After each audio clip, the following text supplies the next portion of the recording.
Hey everyone, welcome to Dark Dossier. Before we dive into the video, comment your city down below. I wanna see where you're all tuning in from. And don't forget to hit that like button and subscribe so you never miss out. Let's get started. Story 1. The Peculiar Trial of the Singing Pickpocket in Prague. It is Prague, the waning years of the Austro-Hungarian Empire, a city alive with contradictions. Cobblestone streets echo with the clatter of carriages, the quiet chatter of shopkeepers, and the ever-present sound of violins drifting from taverns. At night, oil lamps paint golden halos in the fog, casting shadows that move almost as if they carry their own secrets. For many, Prague was a city of romance, but for others it was a city of survival. Among these others was a man who would become infamous not for his crimes, but for his songs. Karel Novak, the singing pickpocket. Karel was not the sort of criminal who struck fear into the hearts of citizens. He was no knife-wielding thug nor a schemer plotting grand robberies. His crimes were petty, almost laughably so. A wallet here, a pocket watch there, the occasional silk handkerchief snatched from the distracted hand of a gentleman after too much wine.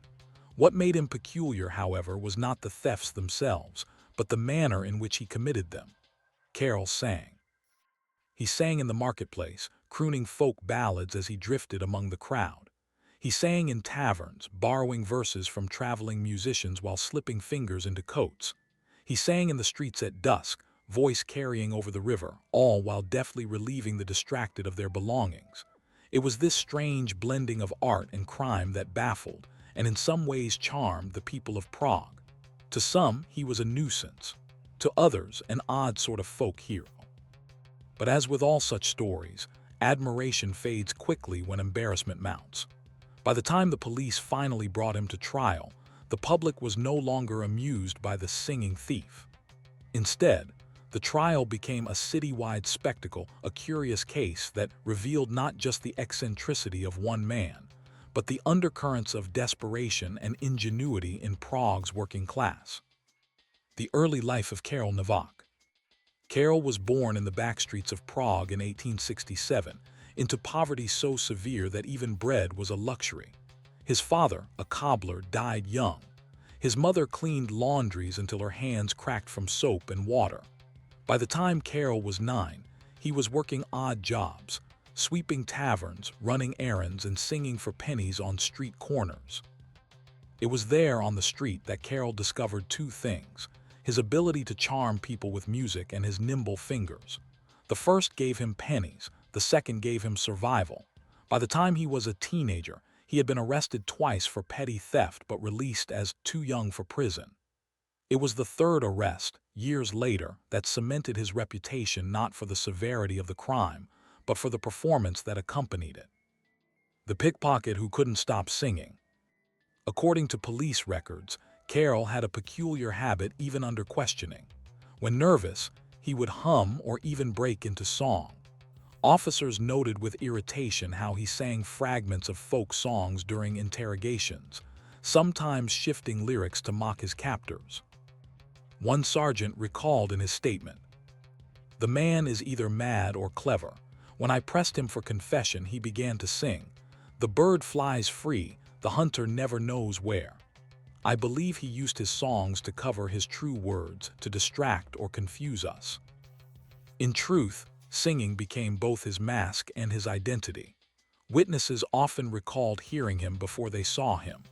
The melody distracted, the voice drew attention upward, while his hands moved lightly and unnoticed. Some victims even swore that the moment they realized their wallets were gone, the thief had already vanished into the crowd, leaving only the echo of a song. The arrest that sparked a sensation. The arrest that led to his trial was as peculiar as the man himself. It occurred in 1893, outside a tavern near Charles Bridge. By then, Karel had become notorious enough that tavern owners warned patrons to keep one hand on your purse and the other on your beer. That evening, he performed a raucous rendition of a Moravian drinking song. The crowd clapped, coins jingled into his cap, and laughter filled the smoky tavern air. But the moment of cheer turned quickly. A wealthy textile merchant cried out his watch chain was dangling loose, his gold watch missing. The crowd erupted, pointing at Carol. Yet instead of fleeing, he laughed, raised his hands, and sang another line of his song.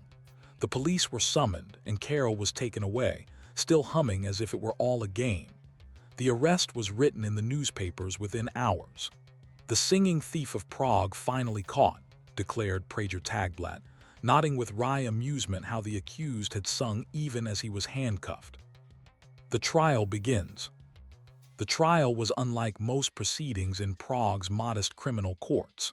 Normally, trials for petty theft were short, perfunctory matters, but Carol's notoriety and the peculiar details of his case transformed it into a public event.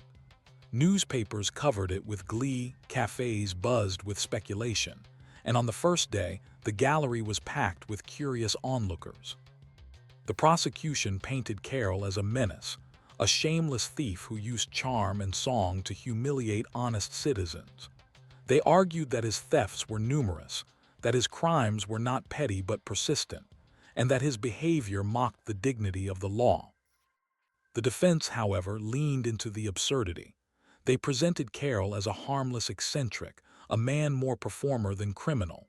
His thefts, they argued, were minor, exaggerated by the press, and his songs brought joy to a weary city. "If laughter and music are crimes," his lawyer quipped, "then perhaps this whole city should be behind bars." The court laughed, but the merchant whose watch had been taken did not. Why the case mattered?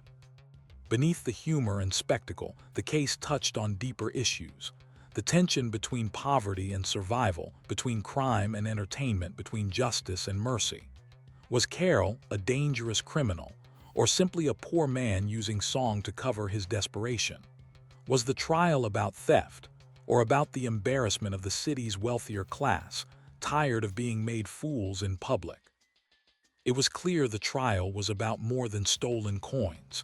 It became a mirror of the city's anxieties, about order, about dignity, about the boundary between art and crime. As the trial stretched into days, questions lingered. Witnesses came forward not just to accuse but also to defend him. Some claimed he had stolen from them. Others swore he had entertained them and never touched their pockets. The courtroom became a stage, and Carol the star actor. The criminal court in Prague was not built for spectacle. It was a modest building, its walls lined with dark wood and its benches creaking beneath the weight of curious citizens who crowded in to watch the trial of Karol Nowak, the singing pickpocket. Yet on those days in early autumn of 1893, it might as well have been an opera house. Every bench was filled, and those without seats pressed against the walls or craned their necks through doorways, eager to hear how the city's most peculiar thief would defend himself. What made the proceedings unusual was the air of levity that lingered in the courtroom. Normally, criminal trials for theft were swift, sober, and handled with little tolerance for distractions. But here, laughter punctuated testimony, and whispers filled the air whenever Carol shifted in his seat. It was as though the very novelty of his singing made it impossible for the court to treat him as an ordinary criminal. The accusers stepped forward. The prosecution called a parade of witnesses. First was the textile merchant whose missing gold watch had triggered the arrest. His testimony was simple but damning. "I felt his hand," the merchant insisted. "He sang into my face with such boldness, and in that very moment my watch was gone." He held up the empty chain that had once carried the heirloom. "And I ask the court, if this man is left free to sing, who will be safe in the streets?" Other witnesses followed, each with their own story. A woman claimed her purse had disappeared while she clapped along to one of his tavern songs. A baker swore he lost 3 coins during a lively ballad in the marketplace. Yet with each accusation, the defense found ways to inject doubt. "Is it not possible," Carol's lawyer asked one woman, "that your purse slipped as you clapped so vigorously? Music stirs the body, does it not?" Some in the gallery laughed, while others grumbled. Carol's performance in court. But it was not the testimony that captivated the city, it was Carol himself. Every time he rose to speak, he seemed unable to resist song. When asked for his plea, he cleared his throat and sang softly. A bird in the sky, a coin in the pocket. Who owns it truly, the bird or the man? Gasps filled the courtroom. The judge struck his gavel, demanding silence, but the moment was unforgettable. Carol was not just on trial, he was performing. One observer wrote in a newspaper account, "The man sings as though the court is his stage. His guilt or innocence seems almost secondary. The true trial is whether charm can defeat justice." A divided city. As the trial stretched on, the city itself became divided. Newspapers editorialized furiously. The conservative Prager Tagblatt demanded harsh punishment, calling Carol a parasite who humiliates honest citizens with his mockery of law. Meanwhile, the more liberal Narodny Listy printed sympathetic pieces, suggesting that Carol's crimes were exaggerated, and his trial a distraction from deeper problems of poverty and inequality in Prague. In taverns, workers laughed and repeated the thief's lyrics, treating him like a folk character. Among the wealthy, however, his antics were no laughing matter. To them, he embodied a threat to respectability itself, the idea that the poor could not only steal from them but mock them openly while doing so. Investigators take the stand. Beyond witness testimony, the court also heard from police officers who had tried and failed to catch him before. One inspector described months of frustration. "We heard him before we saw him," he said. "Every time we tried to track him, he sang and slipped into the crowd.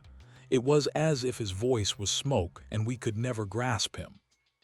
Another officer revealed that Carol often used his songs strategically, singing more loudly in one direction to draw attention, then slipping behind listeners to commit his thefts. "He was clever," the officer admitted reluctantly, "and we could never prove how many pockets he emptied." The defense seized on this. "So, you cannot prove the number of thefts. You cannot say how many, or even if some were not accidents." The officer bristled but conceded the difficulty of certainty. The defense's case. When it was the defense's turn, they did not deny that Carol had stolen. Instead, they painted him as a product of poverty, a man driven to survival by hunger but who chose to mask it with music rather than violence. His lawyer argued passionately. "He is not a thug who draws blood. He is not a bandit who terrorizes families. He sings. He makes people laugh even as he makes mistakes. Is this a man to crush with prison, or is this a man whom society should pity?" The defense even called witnesses who testified to Carol's kindness. A widow told the court that he once slipped bread into her basket when she could not afford it. A tavern owner claimed Carol sang for hours without asking a coin. These testimonies clashed with those of his accusers, deepening the uncertainty. A trial on the edge of farce. The trial soon began to resemble theater more than justice. On the third day, when the judge grew impatient with Carol's constant humming, Carol responded by breaking into a hymn. The gallery laughed, the judge fumed, and the newspapers had yet another headline. "The singing pickpocket silences judge with hymn." It was no longer clear whether the city was laughing at Carol, at the court, or at the absurdity of the entire spectacle. What was clear was that the trial was no longer about theft, it was about meaning. Was Carol simply a petty criminal, or was he a mirror reflecting the city's contradictions? Was the trial a defense of law, or a stage where power, poverty, and performance collided? The jury deliberates. Finally, after days of testimony, it was left to the jury. Their deliberation was not just about guilt, but about how guilty he was. Should he be punished severely, as a warning to other thieves? Or should he be treated lightly, as an eccentric who harmed more pride than people? Behind closed doors, accounts suggest the jury was bitterly divided. Some wanted prison. Others felt a short sentence was enough. A few even sympathized with him, believing his songs had brought joy in a city too often weary with hardship. The court waited, the city waited, and as it waited, Karol himself sat quietly, for once not singing. Perhaps even he understood that the performance could not last forever. The cliffhanger. By the fifth day, the jury was still locked in debate. The judge announced they would return the following morning with a decision. Crowds gathered outside the courthouse, filling the square. Vendors sold bread and hot wine to those waiting to hear the verdict, and for one strange evening, Prague felt less like a city awaiting justice and more like a city awaiting a show. But what would the verdict be? Would Karol Nowak be condemned as a criminal or remembered as a peculiar entertainer whose songs echoed louder than his crimes? Morning broke over Prague with a chill mist clinging to the rooftops. Outside the courthouse, the crowd gathered early. By now, the singing pickpocket had become more than a defendant. He was a symbol, a curiosity, and for some, a small rebellion against the order of things. Merchants, laborers, tavern keepers, and even a few curious aristocrats assembled in the square, eager to hear how the jury would decide. Inside, the courtroom was thick with tension. Karol sat slouched but alert, eyes fixed on the bench. For once, he did not hum or sing. He knew, as everyone did, that the moment had come when performance would no longer protect him. The judge entered, robes heavy and stern. The gavel struck. The jury filed in, faces unreadable. Then, with measured words, the foreman delivered the verdict. Guilty of theft. But not of every charge. The jury had refused to convict him on several counts where evidence was vague or testimony conflicted. Instead, they found him guilty only in the most direct cases, including the theft of the merchant's watch. The sentence. The courtroom fell silent as the judge pronounced the sentence. Karol would serve 3 years in prison, with the possibility of early release for good behavior. 3 years. For the wealthy, it was too light a slap on the wrist for a man who had embarrassed them. For the poor, it was too heavy, too harsh for a man whose thefts were more performance than menace. The divide was as clear as ever. And yet in that silence, Karol did something unexpected. As guards moved to take him away, he raised his voice and sang. The bird in the cage still finds its song. The walls are high, but the tune is strong. Gasps and murmurs rippled through the room. Some laughed nervously, others shook their heads in disbelief. Even the judge, weary of the man's antics, could only sigh as the guards pulled him from the chamber. Life behind bars. Prison in late 19th century Prague was no gentle punishment. The cells were cold, food meager, and discipline strict. But reports from guards suggested that Karol remained true to his nature. He sang. At night, his voice carried down the stone corridors. Some prisoners cursed at him, demanding silence, while others found comfort in the strange lullabies that echoed through the dark. Even guards, though they never admitted it officially, recalled nights when his songs broke the monotony of silence. There are accounts that Karol earned small privileges for his behavior. He helped in the prison kitchen, scrubbed floors, and occasionally sang during chapel services. Though confined, his songs traveled further than the walls intended. Release and vanishing. In 1896, after serving just under 3 years, Karol was released on parole. Newspapers covered his release briefly, but by then, the city's fascination had waned. New scandals occupied headlines, new crimes captured attention. For a time, Karol sang again in taverns. Some said he tried to go straight, singing for coins without dipping into pockets. Others swore they saw him lurking near the marketplace, old habits stirring again. But then, curiously, he disappeared from record. By the turn of the century, the singing pickpocket was little more than a memory, a story retold by older men over beer, embellished with each telling. Was he arrested again under another name? Did he leave Prague to seek new cities where his songs might buy him freedom a little longer? No one knew for certain. Why the case endured? So why did the trial of Karol Nowak linger in Prague's memory long after the man himself faded? perhaps because it revealed something uncomfortable about society. He was, in many ways, a mirror of the city itself, clever, contradictory, balancing dignity and desperation. His thefts embarrassed the wealthy, but his songs comforted the poor. His trial was not just about stolen watches, it was about the meaning of justice in a city where poverty pressed against prosperity every day. It was also about performance, the way a man could turn crime into theater and a courtroom into a stage. In Carroll's songs, people heard both defiance and despair.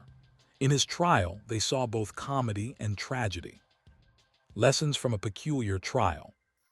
The case influenced more than just tavern gossip.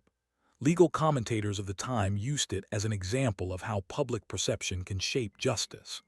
Judges warned against allowing trials to become spectacles, lest juries be swayed by charm rather than fact. Policemen reflected on how difficult it was to prosecute crimes that relied on distraction and crowd manipulation, foreshadowing modern concerns about con artists and fraudsters. For criminologists, the case became a study in character.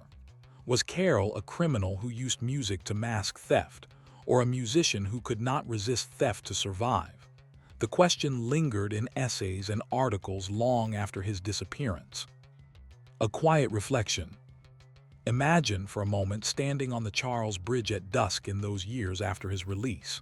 The river flows dark beneath you, the city lamps glow faintly through the fog, and the air is filled with the sound of footsteps, chatter, the clink of coins in pockets. And then just faintly you hear a voice, a folk song drifting from somewhere unseen. Is it a passerby, a memory, or perhaps for an instant the echo of the singing pickpocket, still weaving his peculiar mixture of charm and crime into the fabric of Prague? That was the lasting mystery of Karol Nowak. Not just what he stole, but what he left behind, a question of whether a thief could ever become, in his own strange way, a folk legend. Closing thought. The trial of the singing pickpocket did not reshape laws, nor did it alter the great tides of European history. But in its smallness, in its peculiarity, it captured something universal: the way crime and art, poverty and pride, justice and performance intersect in human lives. And so, long after the verdict was delivered, one question lingers still. Was Karol Nowak merely a thief? Or was he, however briefly, the voice of a city caught between order and chaos? Story 2. The Clockmaker's Secret. A Vienna fraud gone wrong. Vienna in the late 19th century was a city of refinement and reputation. Its boulevards bustled with finely dressed citizens, carriages rolled past opera houses, and cafes brimmed with intellectual debate. Beneath this glittering surface, however, there thrived a darker economy, one of frauds, scams, and desperate schemes. Among these, none was more peculiar or more humiliating to the city's proud citizens than the case of Johann Meisel, the fraudulent clockmaker. Johann was not a master thief, nor a daring burglar. His crimes did not involve breaking into houses under cover of night or robbing coaches on dim country roads. Instead, his weapon was patience, charm, and an uncanny ability to exploit the trust people placed in objects as ordinary and innocent as clocks. For nearly a decade, he built a small empire of deceit in the heart of Vienna, convincing clients that he could repair or even improve their timepieces. Instead, he used those same clocks as instruments of fraud, turning Vienna's obsession with punctuality into his personal fortune. The obsession with time. In the late 1800s, timekeeping in Europe was undergoing a transformation. Railways demanded precision, factories relied on synchronized schedules, and punctuality became not just a virtue but a necessity. Vienna, proud of its sophistication, was particularly sensitive to the importance of keeping accurate time. Households displayed ornate pendulum clocks as symbols of refinement.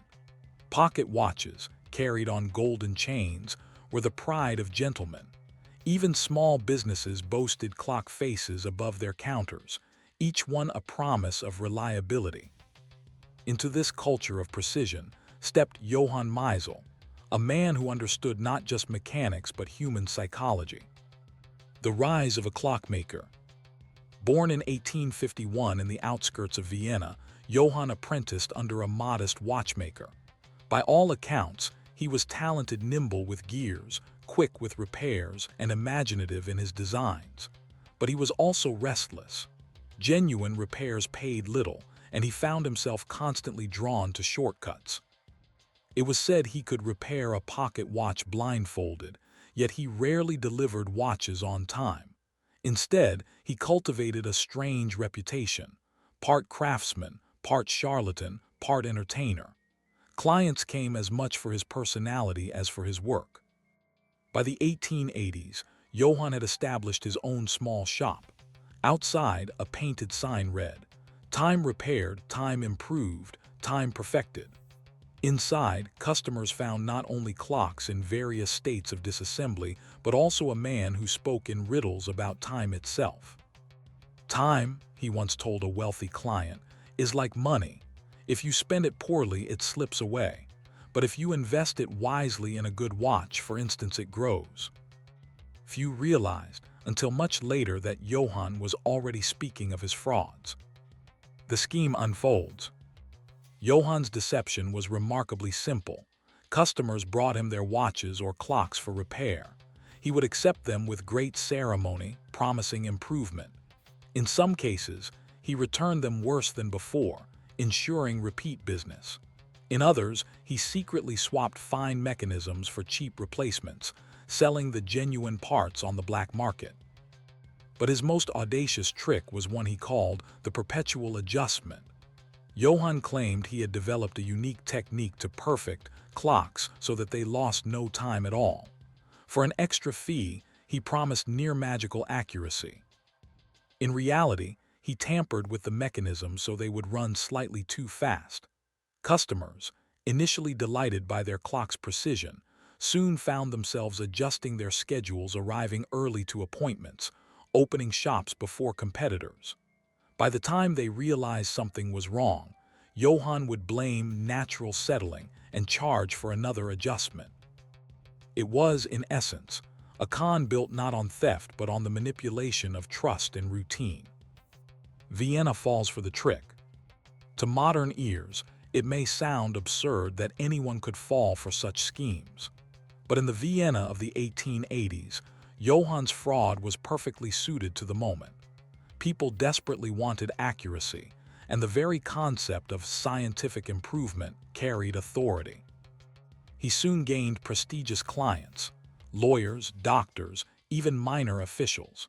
Some swore their improved clocks had made them more productive. One factory owner testified that Johann's perfected timepieces had boosted efficiency, though, in truth, his workers were merely arriving earlier. For nearly a decade, Johann grew bolder. He took on apprentices, opened a second shop, and lived lavishly in a district far above his means. His reputation as the man who perfects time spread. But every scheme, no matter how clever, eventually unravels. The beginning of the end. The collapse of Johann's fraud began with a single clock, an ornate grandfather clock belonging to Countess Helene von Strass, a wealthy patron of the arts. The clock, imported from Paris, was her pride. When Johann claimed he could perfect it, she paid him handsomely. At first she was delighted.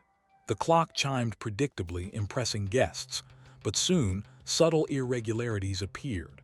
The clock ran fast by minutes at a time. When she complained, Johann confidently offered another adjustment. The Countess, however, was no ordinary client. Her brother was a magistrate, and she had connections in the police. Suspicion grew. Why did so many of Johann's customers complain of similar, slight adjustments? Why were expensive watch parts appearing in pawnshops across the city? Her complaint triggered an investigation. Police investigation. Vienna's police were accustomed to dealing with pickpockets, forgers, and burglars. Fraud of this kind, so subtle, so entwined with daily life, was unusual. Detectives visited Johann's shop under the guise of clients, submitting watches for repair. Within weeks, the evidence was clear. Their watches came back with parts swapped, mechanisms altered. Pawnshops confirmed they had purchased rare components traced to Johann's clients. Yet arresting him was not simple. His charm was disarming, and many of his wealthier clients were reluctant to admit they had been duped. Pride stood in the way of justice. Still, by 1891, investigators had gathered enough. Johann was arrested quietly in his shop, tools still in hand. The trial begins. When Johann Meisel's trial opened, it lacked the theatricality of the singing pickpocket in Prague, but it carried its own strange fascination. The courtroom filled with victims, some furious, others embarrassed, a few oddly defensive of the man who had fooled them. The prosecution painted him as a fraud who preyed on Vienna's obsession with punctuality, robbing not just money but dignity. They presented pawned parts, altered mechanisms, and testimony from detectives. The defense, meanwhile, insisted that Johann was simply an eccentric craftsman whose experiments with timekeeping were misunderstood. If progress is a crime, his lawyer argued, then every inventor is guilty. The city watched closely, fascinated by the man who had, for nearly a decade, sold not just repairs but illusions. The cliffhanger. The courtroom in Vienna that autumn was not a place of drama in the usual sense. Fraud cases tended to be dry, filled with technical discussions about money, contracts, and small print. But the trial of Johann Meisel was different. It touched not only on financial loss but on wounded pride, and it exposed how easily even the most sophisticated Viennese citizens could be duped by a man who claimed he could perfect time. From the first day, the benches were filled with curious onlookers, lawyers, students, even rival watchmakers. They wanted to see how a simple tradesman had managed to trick aristocrats and merchants alike, all through their clocks. The charges. Johann faced multiple charges: fraud, theft by deception, and resale of stolen property. In total, more than 40 victims had come forward, though investigators suspected the true number was far higher. The prosecution presented its case systematically. They demonstrated how Johann had removed original mechanisms from pocket watches, replacing them with cheap substitutes. They introduced receipts from pawnshops, where rare French and Swiss parts had been sold under false names. They even displayed one of the Countess von Strasse's clocks, dismantled to show the mismatched gears Johann had installed. But what gripped the public most was not the evidence itself, it was the humiliation of Vienna's elite. Humiliated clients. The witnesses were a gallery of the city's respectable citizens. Doctors, lawyers, merchants, and aristocrats stood in the witness box, admitting they had been duped. Their voices quivered, not from financial loss but from shame. One lawyer, red-faced, confessed that he had proudly shown off his perfected pocket watch to colleagues for months, until he realized it was running fast and contained nothing but brass. A factory owner revealed he had reorganized his entire shift schedule based on Johann's improved timepieces, only to discover his workers had been arriving unnecessarily early for weeks. The courtroom often erupted in muffled laughter at these testimonies. The witnesses, who had come to condemn Johann, ended up exposing their own gullibility. Johann's demeanor. And there, at the center of it all, sat Johann Meisel. Unlike the singing pickpocket in Prague, he did not turn his trial into a performance. Instead, he remained calm, almost detached. He rarely spoke, and when he did, it was in a measured, deliberate voice. Observers noted that he seemed more like a lecturer than a criminal. "Time is fragile," he told the court during cross-examination. "Clocks are imperfect. I never promised miracles. If people believed their lives had improved, was that not worth something?" His words infuriated some, fascinated others.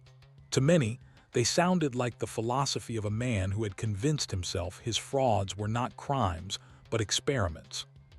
The defense strategy. Johann's lawyer built his case around that very idea. He argued that Johann was not a thief but an innovator and eccentric craftsman whose unusual methods had been misunderstood. The clocks had indeed been altered, but not with malicious intent. The lawyer insisted Johann had been conducting improvements, some of which had simply failed. Is every failed experiment fraud? The defense asked the jury. If a scientist makes a promise and does not deliver, is he a criminal, or is he simply mistaken? Herr Meisel is guilty, perhaps, of ambition, but of theft, that is another matter. This line of defense gained traction with some observers. After all, Vienna prided itself on being a city of progress and innovation. Could Johann be seen, not as a fraudster but as a failed visionary? The prosecution's counter. The prosecution was relentless. They presented detailed records of Johann's finances, showing that he had profited handsomely from his schemes. They brought in apprentices who testified that Johann had instructed them to swap parts deliberately and to sell genuine mechanisms on the black market. One apprentice recalled Johann's words, "Never give them back what they bring you. Give them something that ticks and they will believe it works." This testimony cut through Johann's philosophical defense like a blade. It suggested not eccentricity but cold calculation. Public fascination. The trial became a daily topic in cafes across Vienna. Some ridiculed the victims, particularly the wealthy, for their gullibility. Others debated Johann's true motives. Was he merely greedy, or had he genuinely convinced himself that his adjustments improved lives, even as they deceived? The newspapers had a field day. Cartoons appeared depicting Johann as a devil winding the gears of Vienna's clocks. Satirical essays mocked the aristocracy for falling prey to a common tradesman. The case became less about Johann himself and more about Vienna's pride. A city's anxiety. Beneath the humor, however, there was unease. If a man could tamper with something as ordinary as a clock and cause disruption across households, businesses, and even factories, what did that say about the fragility of daily life? If time itself could be manipulated, what else could be? Some intellectuals argued that Johann's case was a metaphor for the era, a time of rapid change, where progress promised perfection but often delivered chaos. In that sense, Johann was not just a fraudster but a symbol of modern anxiety. The judge's challenge. The judge presiding over the trial faced a dilemma. Fraud was not unusual, but rarely had it been so public, so humiliating, or so symbolically charged. He knew that a light sentence would be seen as weakness, yet too harsh a punishment might turn Johann into a martyr of sorts. Day after day, the evidence mounted. By the third week, it was clear Johann had deceived dozens, perhaps hundreds. The question was no longer whether he was guilty, but how severely he should be punished. The cliffhanger. As the trial drew toward its conclusion, the city waited for the inevitable verdict. But whispers circulated. Some jurors were sympathetic, seeing Johann as eccentric rather than malicious. Others demanded an example be made of him to restore the city's dignity. Which way would the scales tip? Would Johann be condemned as a criminal mastermind of deception, or treated as a tragic figure, an ambitious craftsman who fooled not only his clients but himself? The final days of Johann Meisel's trial were tense, though not in the dramatic way of violent crimes or murder cases. Instead, the tension came from the way the case touched everyone in Vienna, from factory owners to cafe patrons. It was no longer just about stolen watch parts, it was about trust itself. When the jury returned, the entire courtroom hushed. They had deliberated for 2 days, weighing evidence, testimony, and Johann's strange blend of philosophy and fraud. The verdict was delivered clearly. Guilty on the majority of charges. The jury convicted Johann of fraud and theft by deception, though they acquitted him on some counts where victims had only anecdotal evidence. The sentence. The judge wasted little time. Johann was sentenced to 5 years in prison, a severe punishment for nonviolent fraud, but one the judge justified as necessary to restore the city's dignity and to remind all that deception, however charming, cannot stand. The sentence was met with mixed reactions. Some in the courtroom applauded, others shook their heads. For the victims, especially the wealthy, it was a relief but a bitter one. They had not only lost money but had been made fools of before the entire city. Johann, as always, remained calm. He did not protest or weep.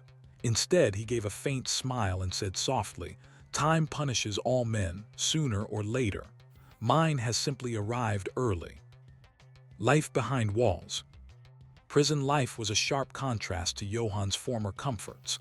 The man who once handled delicate Swiss gears now labored at heavy work, hauling, cleaning, menial tasks.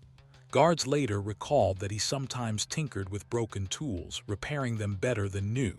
Yet his arrogance lingered.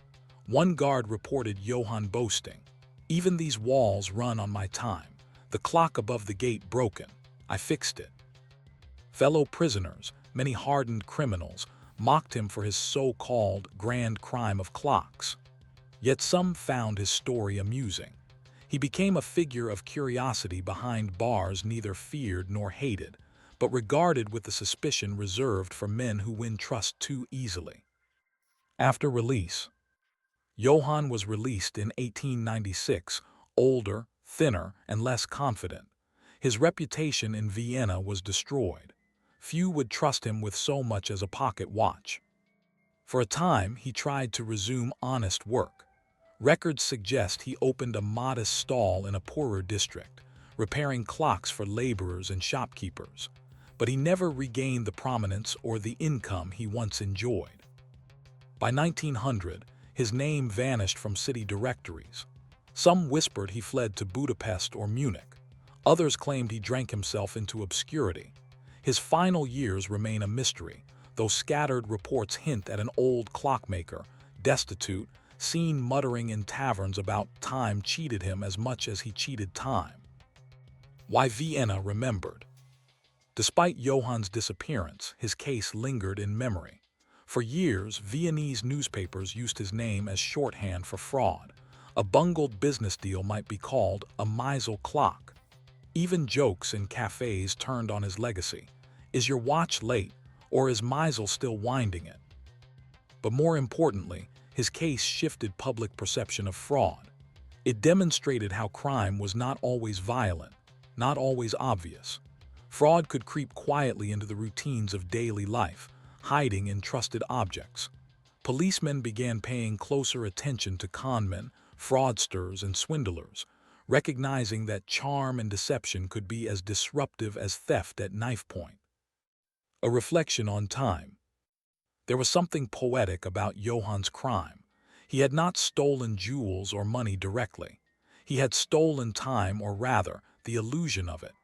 His victims believed they were gaining precision, when in fact they were losing minutes, hours, dignity.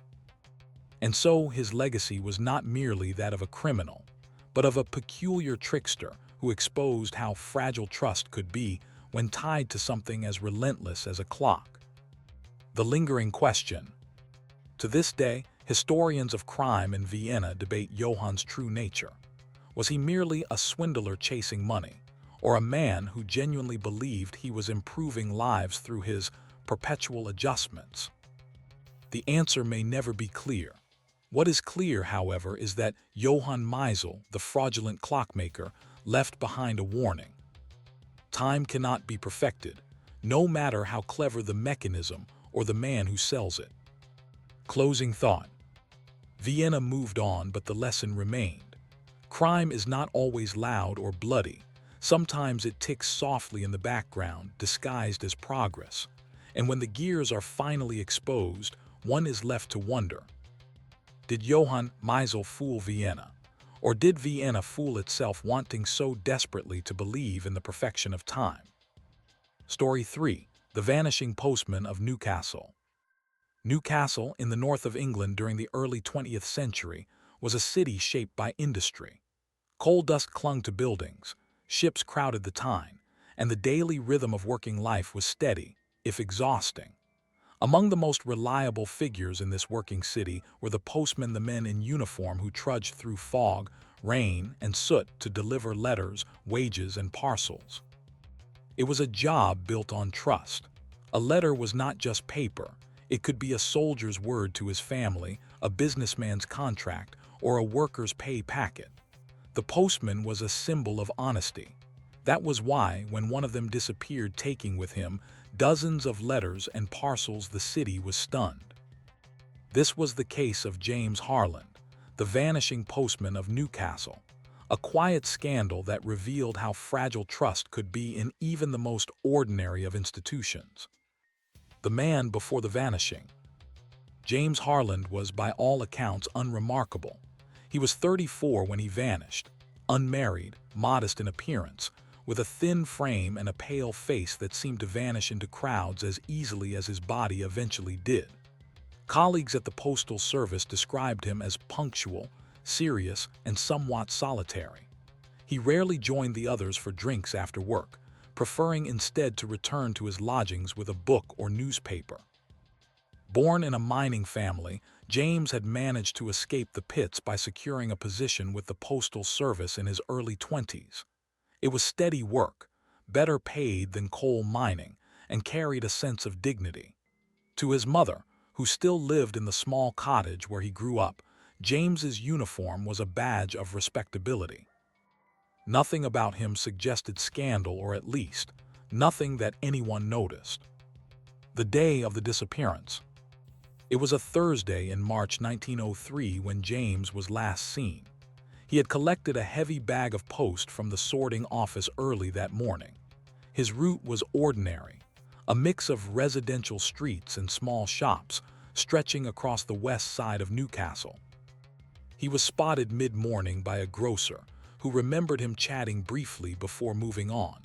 Around noon, a seamstress claimed she saw him humming quietly as he handed her a letter.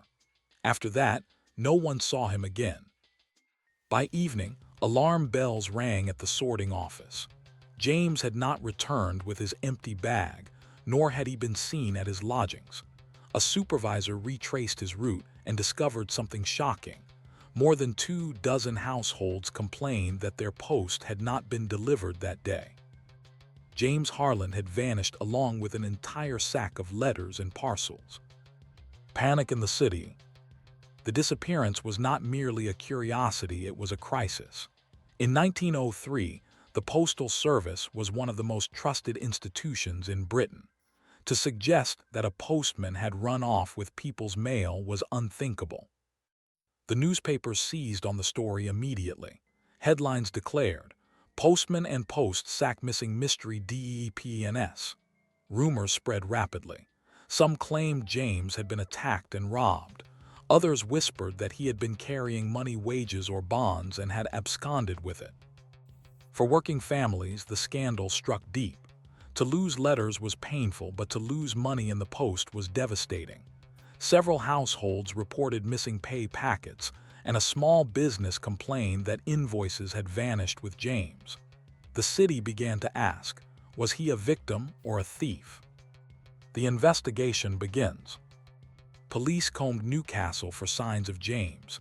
They questioned his colleagues, searched his lodgings, and dredged parts of the Tyne. His small rented room yielded nothing unusual: a few clothes, a Bible, and unpaid bills.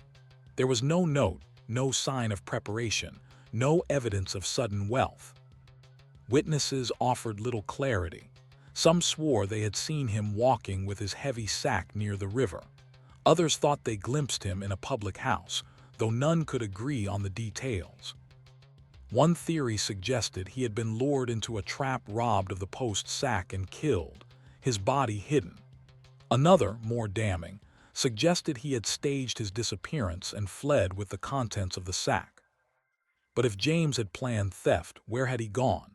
He left behind no trace. No travel tickets, no purchases, no sightings beyond that hazy afternoon. Letters that never arrived. The true impact of his disappearance became clear in the weeks that followed. Complaints poured in: missing letters of credit, legal documents, family letters never received. Some families claimed never to have heard again from relatives abroad because of the missing post. The most sensational claim came from a small bank, which reported that a registered letter containing £150, a considerable sum, had been entrusted to James's delivery that morning.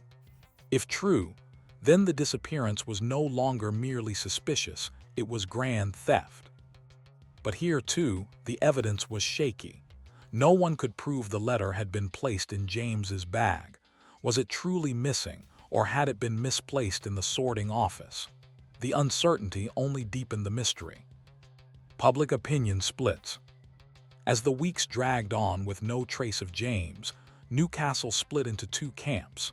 Some insisted he had been murdered, pointing to the dangers of carrying valuable letters alone. Others condemned him as a thief, arguing that his disappearance could only have been deliberate. In the pubs, jokes circulated about the postman who posted himself, while in churches, preachers warned against the sin of betrayal. For James's mother, who still waited in her cottage for news, the scandal was unbearable. She swore her son was honest, incapable of theft. "He never touched a thing that wasn't his," she told reporters, her voice trembling. Yet the city remained divided, torn between pity for the vanished man and anger at the betrayal of their trust. A lingering mystery. Months passed, then years. The sack of letters was never found. James's name gradually faded from the headlines, though in certain circles he remained a figure of whispered speculation. Some claimed he had fled abroad under another name, perhaps to America or Canada, where work for skilled men was plentiful. Others believed he had drowned in the Tyne, his body swept away, leaving only suspicion behind. The truth was never uncovered. What remained was a wound in the city's faith in its institutions. The cliffhanger. The disappearance of James Harland, the Newcastle postman who vanished with an entire bag of mail, had by spring of 1903 turned into a national curiosity. The post office was an institution woven into the very fabric of Britain. For a uniformed employee to disappear without a trace seemed almost impossible. Yet the empty trail James left behind proved more confounding with every lead pursued. The police struggle. Detectives first considered the obvious: robbery. A postman carrying letters, parcels, and occasionally wages was an attractive target. But robbery typically left traces, signs of a struggle, discarded mail, or at least witnesses. There was nothing. James seemed to have melted into the industrial mist. Searches along the River Tyne produced nothing. No sack, no body. The police even questioned sailors and dock workers in case James had boarded a ship. None remembered seeing him. Investigators examined train stations, thinking he might have fled by rail. Again, no ticket sellers or porters recalled a pale, uniformed postman with a heavy bag. The absence of evidence began to feel almost deliberate, as though James had walked off his route and into another life. Theories multiply. As newspapers across the country seized on the story, theories multiplied. The thief theory: James had stolen the mail, perhaps even the £150 registered letter, and fled abroad. Stories of postmen absconding were rare but not unheard of. To many, it was the simplest explanation. The murder theory: others believed James had been ambushed, the sack taken, and his body disposed of. With the docks so close to his route, the Tyne was an easy hiding place. The secret life theory: a more sensational rumor suggested James had lived a double life, perhaps a lover in another town, or debts he could not repay. The missing post was merely the excuse for his escape. Each theory was plausible, and yet none fit perfectly. Colleagues and clues. When investigators interviewed his fellow postmen, they painted a picture of James as neither overly friendly nor suspicious. He was quiet, methodical, and seemingly dependable. But one detail stood out. In the weeks before his disappearance, James had appeared distracted. He seemed far away in thought, one colleague recalled. Once I asked him what was wrong and he said, "It doesn't matter, I'll not be here long." At the time, I thought he meant a transfer. Could it have been a hint, or was it merely coincidence? At his lodgings, detectives found another curious clue. Among his belongings was a folded advertisement for cheap ship passage to New York. The pamphlet was well thumbed, as though studied often. Did James plan to start a new life overseas? Or had he simply dreamed of escape like so many others in his position? The missing money. The most damning piece of evidence remained the bank's claim of a missing registered letter containing £150. The post office treated such cases with severity, as registered mail was carefully tracked. The record book showed James had indeed signed for the letter that morning. But had he delivered it? The bank swore it had not arrived. If James had taken it, then the thief theory gained strength. Yet investigators noted that, curiously, no sudden withdrawal of cash or sign of extravagant spending followed. If James had fled with £150, why was there no trace of it? The family's plea. James's mother, now in her 60s, continued to defend him publicly. She gave interviews insisting her son was no thief. "If he had run, he would have written to me," she said. "He was a good lad, whatever people say. Something must have happened to him." Her words struck a chord with many in Newcastle. Was it fair to condemn a man with no proof beyond his disappearance? Or was that very disappearance proof enough? The post office response. The post office, deeply embarrassed, launched its own inquiry. Officials reviewed procedures, fearing the case would undermine public confidence. They concluded that James had either stolen the post or been murdered, with the former more likely. Still, they could not ignore the damage to their reputation. Security tightened, more supervision, stricter tracking of registered letters, and occasional paired deliveries in riskier areas. The case of the vanishing postman left its mark on the system itself. Strange sightings. In the months after the disappearance, occasional reports surfaced of men resembling James. A sailor swore he saw him in Hamburg. A farmer in County Durham claimed a stranger came through asking about work who looked just like the missing postman. None of these sightings were confirmed, but each one kept the mystery alive. Most tantalizing of all was a letter received anonymously by a Newcastle newspaper in late 1904. Written in shaky handwriting, it read, "Tell my mother I am safe. Forgive me. The sea has taken me far. J.H." Was it genuine, or a cruel hoax? Experts examined the handwriting but could not definitively link it to James. His mother, however, insisted it was his. For her, it was enough to believe her son lived. For others, it only deepened the questions. A city divided. By 1905, the case had become folklore in Newcastle. Children were warned not to trust strangers. Remember the postman who disappeared. Tavern patrons debated whether James had drowned or sailed away rich. Even years later, the phrase "gone like the postman" was sometimes used to describe anyone who vanished suddenly. But no answers came. Police closed the active investigation after 3 years, though the mystery lingered in public memory. The cliffhanger. By 1906, 3 years after the disappearance of James Harland, Newcastle had moved on in its daily grind of coal, industry, and shipping. Yet the mystery of the vanishing postman continued to hang in the air like a lingering fog on the Tyne. The case was never solved, no body recovered, and no sack of missing letters ever found. It was a wound in the city's memory, a reminder that even in an age of strict order and duty, people could simply vanish. The last investigative push. Although the official police inquiry had closed, private investigators, journalists, and even amateur sleuths pursued the story. Each year brought fresh rumors. One journalist in 1907 traveled to Liverpool, chasing a lead that James had worked as a dockhand under an assumed name. Another report surfaced in 1909 from Canada, where a Newcastle immigrant swore he had met a man who once wore the postman's red. None of these claims were ever proven. The post office, for its part, remained rigid. They considered James guilty. The missing registered letter containing £150, they argued, was proof enough. For the institution, the explanation was clear. James had betrayed his oath, stolen, and fled. To admit otherwise would mean admitting vulnerability. Yet for the public, and especially for his mother, the truth was less certain. The family's vigil.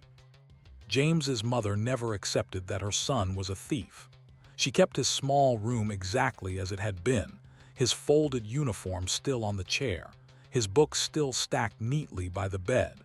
She believed he would one day knock on her door, even if years had passed. Neighbors remembered her walking to the post office weekly, asking if any letter had come. "He will write," she insisted. "He will not forget me." Her faith became its own quiet legend, even as others shook their heads. When she died in 1912, some said she carried her belief to the grave that her son had not betrayed Newcastle, but had been lost to fate. Social consequences. The vanishing postman had broader consequences than most realized. Trust in the postal service, once unquestioned, took a blow. For years afterward, people in Newcastle hesitated before entrusting valuables to the mail. Businesses used couriers more often. Families sent money through banks rather than envelopes. The case also reshaped the way the postal service operated. Regulations tightened. Registered letters were logged with greater precision, and postmen were subjected to stricter oversight. James Harlan's name was never mentioned in official documents, but his ghost lingered in every rulebook. Psychological portrait. Historians later debated what sort of man James truly was. Some argued he was a victim of circumstance, an ordinary postman, perhaps tempted by sudden opportunity or crushed by unseen pressures. Others suggested he was a calculating thief who had studied escape routes long before his final delivery. But the most intriguing theory came from criminologists in the mid-20th century, who described cases like James's as voluntary vanishings. These were not always crimes but acts of self-erasure, men and women who slipped out of their lives, abandoning identities, debts, and responsibilities. For them, the act of vanishing was itself the motive. Could James have been such a man? Quiet, solitary, unnoticed, perhaps he had dreamed of leaving for years. The ship pamphlet in his room hinted at it. The comment to a colleague, "I'll not be here long," suggested it. Perhaps the missing mail was not theft at all, but the price of his escape. The folklore of a vanishing. By the 1920s, James Harlan had become folklore in Newcastle.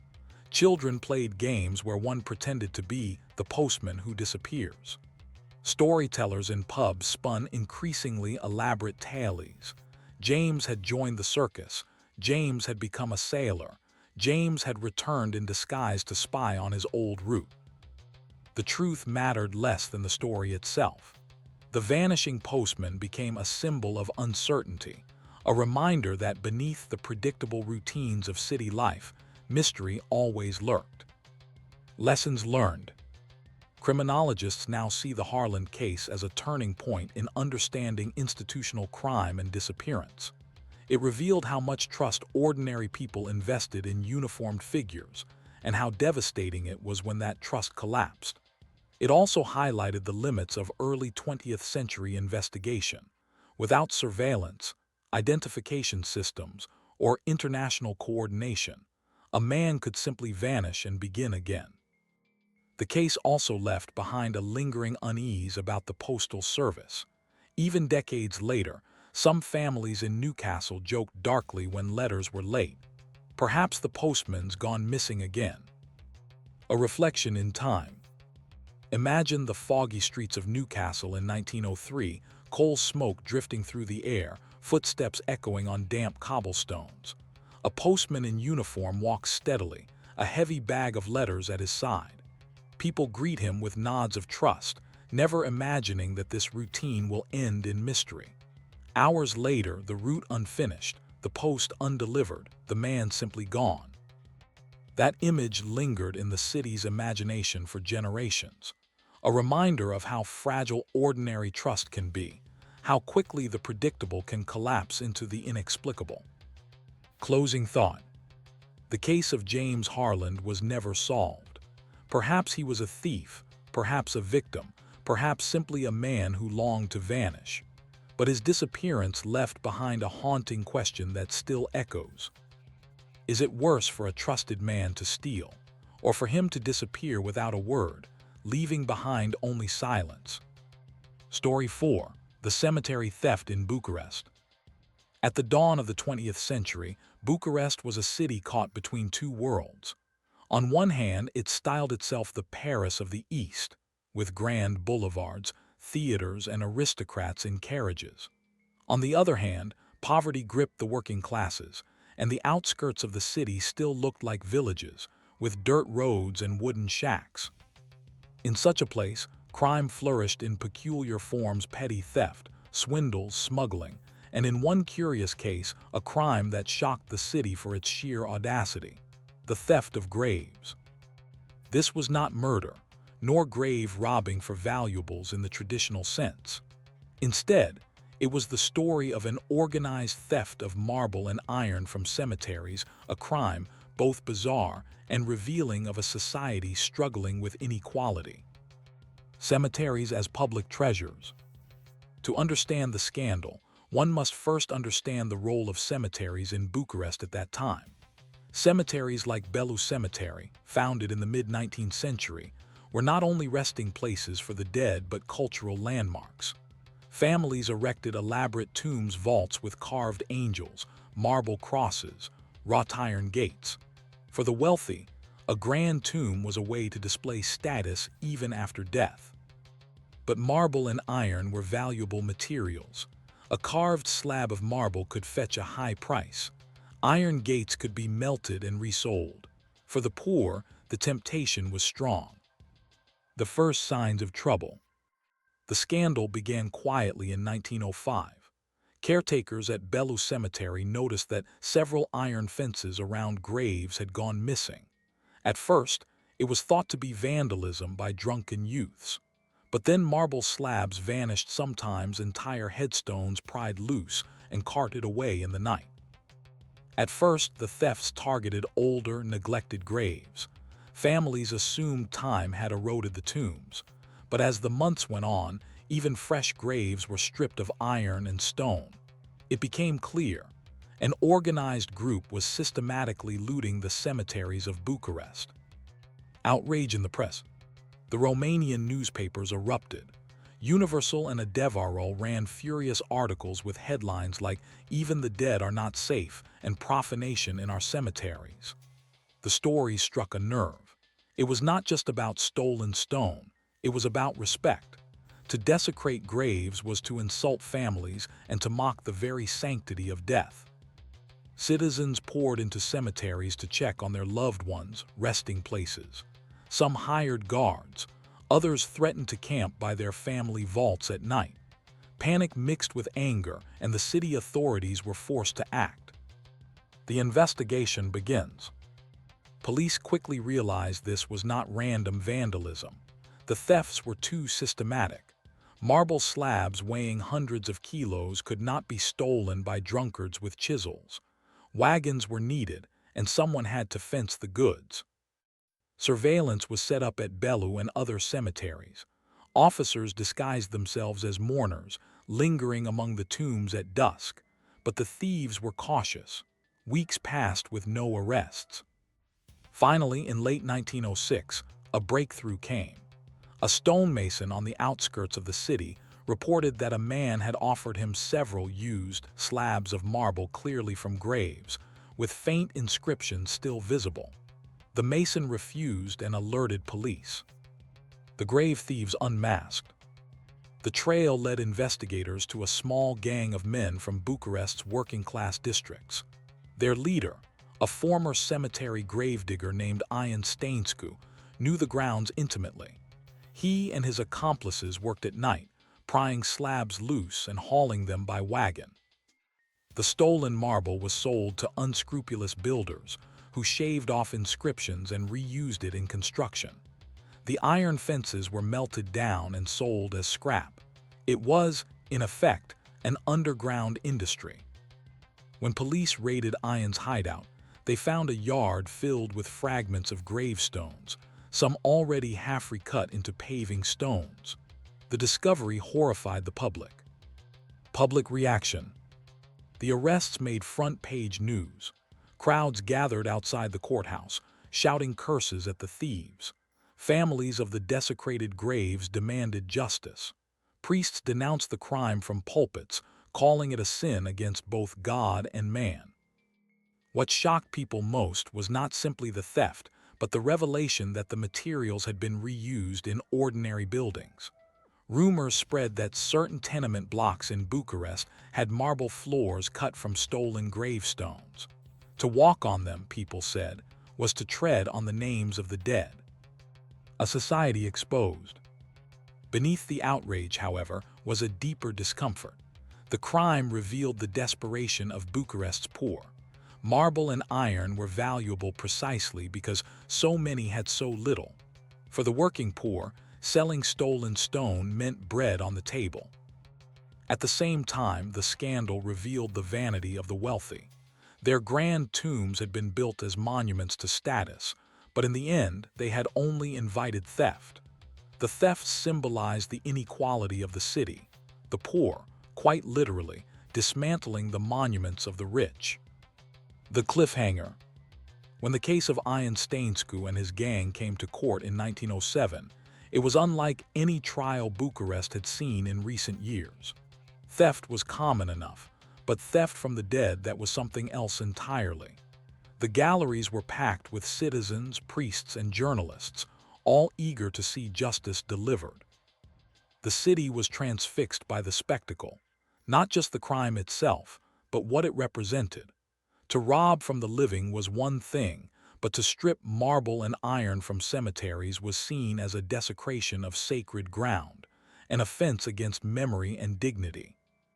The prosecution's case. The prosecutors built their case carefully. They presented the stolen slabs of marble and fragments of ironwork recovered from Ion's yard. Some pieces still bore faint inscriptions of names and dates, proving they had once stood in Bellu Cemetery. Others matched recent reports from families who had complained of missing fences. Witnesses testified that they had seen wagons moving through the streets at night, laden with heavy stone. One stonemason described how he had been offered used slabs that still carried traces of epitaphs. But the most damning evidence came from Ion's own accomplices. Two of the younger men in the gang turned informants, describing in detail how Ion had led them into cemeteries under the cover of night. He knew which graves were easiest, one confessed. He said the old ones were best nobody visits them, but sometimes we took new ones too. He said the stone was finer. The defense strategy. Ion's lawyer, however, attempted to reframe the crime. He argued that the thefts were not desecrations but acts of survival. His clients were poor men, desperate for food and shelter. They had not stolen from the living, they had scavenged from the forgotten dead. Is it not true, the lawyer asked, that many of these graves were abandoned, left to weeds and neglect? The marble was crumbling, the iron rusting. My clients merely reclaimed what society had thrown away. The courtroom murmured, divided between outrage and uncomfortable sympathy. The testimonies of grief. But when families of the desecrated graves took the stand, sympathy evaporated. A widow wept as she described visiting her husband's grave only to find the marble cross gone. A father testified that the iron fence around his daughter's tomb had been wrenched away, leaving the grave exposed to stray dogs. Priests added their voices, condemning the act not merely as theft but as sacrilege. One declared, "To steal from the dead is to steal from eternity. It shows contempt for God, for memory, for every soul that walks this earth." The weight of public emotion pressed heavily on the trial. Public reaction. Outside the courthouse, crowds gathered daily, holding up signs that read, "Respect the dead and justice for our families." Newspapers printed lurid illustrations of men carrying tombstones through the night, their faces twisted with greed. Yet some editorials took a more nuanced view. A Devereux published a piece titled "Poverty's Hand in Crime," pointing out that Ian had once been a cemetery worker dismissed for stealing scraps of stone. The editorial argued that the real crime was the city's neglect of its poor, which drove men to such acts. The tension between condemnation and compassion gave the trial a strange atmosphere. Moral outrage mingled with social critique. Ian's own words. When it was his turn to speak, Ian surprised the court. He did not deny the thefts. Instead, he spoke bluntly, in the plain voice of a man who had long stopped caring for appearances. "I worked those cemeteries for years," he said. "I dug graves, I laid slabs. I saw how the rich spent fortunes on marble while the poor rotted in the ground with nothing but wood.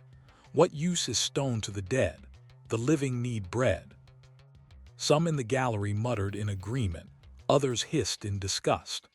Ian's words captured the heart of the matter. Was his crime simply theft, or was it a symptom of deeper inequality? The verdict. After weeks of testimony, the jury returned its decision. Ian and his chief accomplices were found guilty of theft and desecration of graves. The sentence was harsh: 7 years of hard labor for Ian, 5 years for his closest partners, and shorter terms for the younger men who had confessed. The courtroom erupted, some cheering the verdict, others shaking their heads at the severity. Priests declared justice had been done. The newspapers praised the court for defending the dignity of the dead. Yet even as the sentences were passed, questions lingered. The larger implications. The cemetery thefts had exposed uncomfortable truths. The city had been forced to confront how poverty drove men to desperate acts. It also revealed corruption, as several builders and stonemasons who had purchased stolen marble escaped prosecution. The poor thieves had been punished, but the wealthier buyers were left untouched. For many, this was the real scandal, that the men who profited most were never in the dock. The cliffhanger. The sentencing of Ian Stainescu and his grave-robbing gang in 1907 should have closed the chapter on one of Bucharest's strangest scandals. Yet, as with so many crimes, the echoes lingered long after the guilty were marched off to prison. The theft of marble and iron from cemeteries was more than just an act of greed. It was a mirror held up to the city, reflecting both its poverty and its vanity. Life in prison.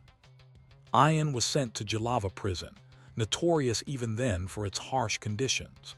The 7-year sentence was considered severe, though many argued it was fitting for a man who had desecrated the graves of the city's dead.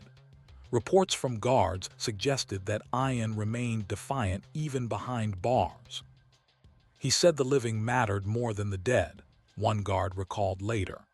Even in chains, he claimed he was no thief, but a man taking from the rich to feed the poor. His fellow inmates gave him a peculiar kind of respect, not for his crime itself, but for the brazenness with which he carried it out.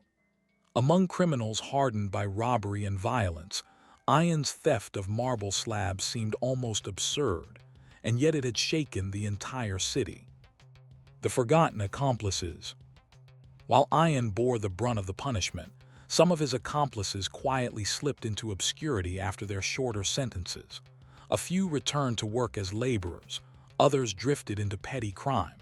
What none could escape, however, was the stigma of being the men who stole from the dead. In Bucharest's working-class neighborhoods, even the desperate whispered about them with a mix of pity and contempt. The youngest member of the gang, just 17 at the time of his arrest, later claimed he had been lured by promises of easy money. His testimony, recorded decades later, revealed the truth of their operations. They were not hardened villains, but poor men exploiting knowledge of the cemeteries for survival. The silent beneficiaries. One of the lasting frustrations of the case was how few of the buyers of the stolen stone faced any consequences. Builders who had purchased cheap marble and iron fences were quietly let off. Some bribed officials, others simply claimed ignorance. It was whispered that several respectable homes and even municipal buildings in Bucharest bore stone that had once marked graves. These rumors were never confirmed, but they haunted the city. Families visiting cemeteries sometimes pointed to polished staircases or paving stones and asked, whose name was once carved there? This unspoken legacy of the crime left a deeper scar than the thefts themselves. The public memory. In the years following the trial, Bucharest became more protective of its cemeteries.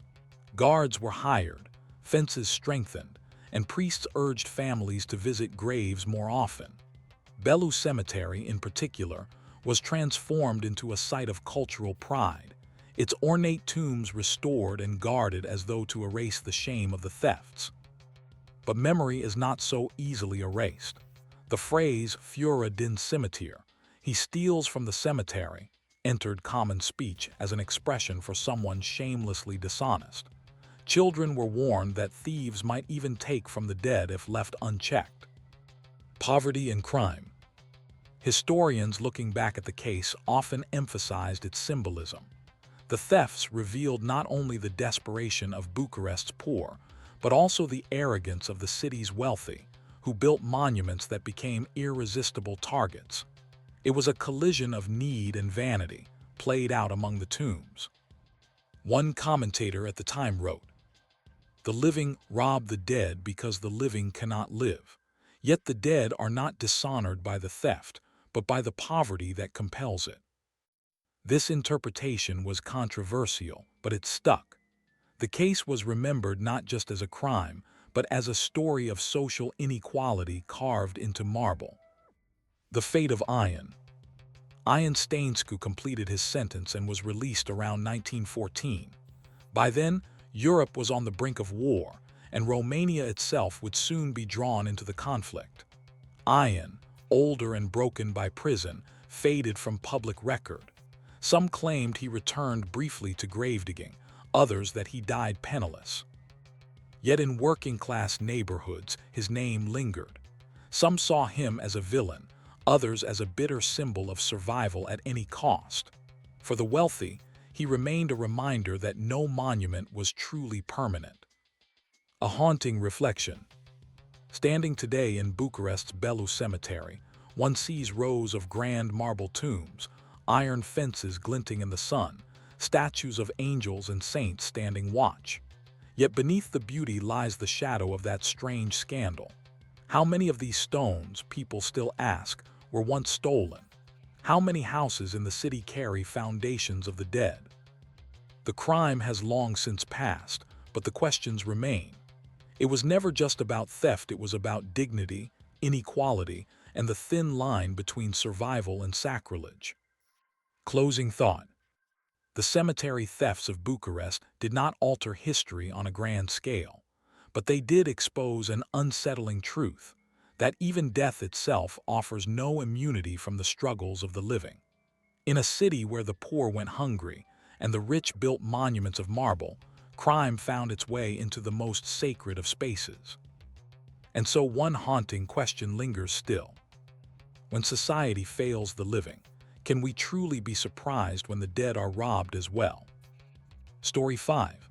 The Forged Lottery of a Bavarian Clerk. In late 19th century Bavaria, lotteries were more than just games of chance. They were institutions sanctioned by the state, meant to raise revenue while offering ordinary citizens a tantalizing dream that a single ticket, bought cheaply, could transform their lives. For peasants, clerks, and shopkeepers alike, the lottery was a brief escape from the grinding predictability of daily life. It was in this context that a seemingly unremarkable civil servant, Franz Keller, found a way to exploit that dream and in doing so, orchestrated one of the strangest frauds of his time. A lottery forgery so bold, it shook Bavaria's trust in its own institutions. The clerk in the shadows. Franz Keller was, by all accounts, forgettable. He worked as a clerk in Munich's finance bureau, his days filled with ledgers and correspondence. Colleagues remembered him as polite but withdrawn, a man who neither drank heavily nor joined much in office chatter. He lived alone in a modest apartment, ate simple meals, and rarely drew attention to himself. But Keller harbored a private fascination: the lottery. He was not reckless enough to gamble heavily, but he studied it obsessively. He collected old tickets, memorized prize structures, and followed every drawing with care. To him, the lottery was less a gamble and more a system, one that, if studied long enough, might yield a loophole. Bavaria's lotteries. At the time, the Bavarian state lottery was one of the most popular in Europe. Drawings were public events, attended by crowds who watched numbered balls pulled from a rotating drum. Winning numbers were then printed in newspapers and posted on bulletin boards. Tickets were issued on thick, embossed paper with signatures and seals to prevent forgery. But the printing system was not flawless. Each district issued its own series, and records were often slow to move between towns. For someone with access to official stamps and papers like a clerk in the finance bureau, the system contained exploitable cracks. The first forgery. It began small. In 1889, Keller quietly forged a lottery ticket, copying the format of genuine ones he handled in his office. He used scraps of official paper, mimicked the seals, and filled in a winning number from a recent drawing. Then, instead of submitting it in Munich, he traveled to a smaller Bavarian town where clerks were less vigilant. The ticket was accepted. Keller received a modest payout, enough to test the system, not enough to raise suspicion. He returned to Munich quietly, his secret intact. A growing scheme. Over the next 2 years, Keller refined his methods. He experimented with inks, perfected signatures, and grew bolder. Each time, he targeted smaller offices, where officials lacked experience with fraudulent claims. At first, his winnings were small: 50 marks here, 100 there. But gradually, he moved up, forging tickets for larger prizes. By 1891, he had claimed several thousand marks in total, enough to afford luxuries he had never known before. Neighbors noticed he dressed better, his apartment decorated with fine furniture. Yet Keller remained cautious.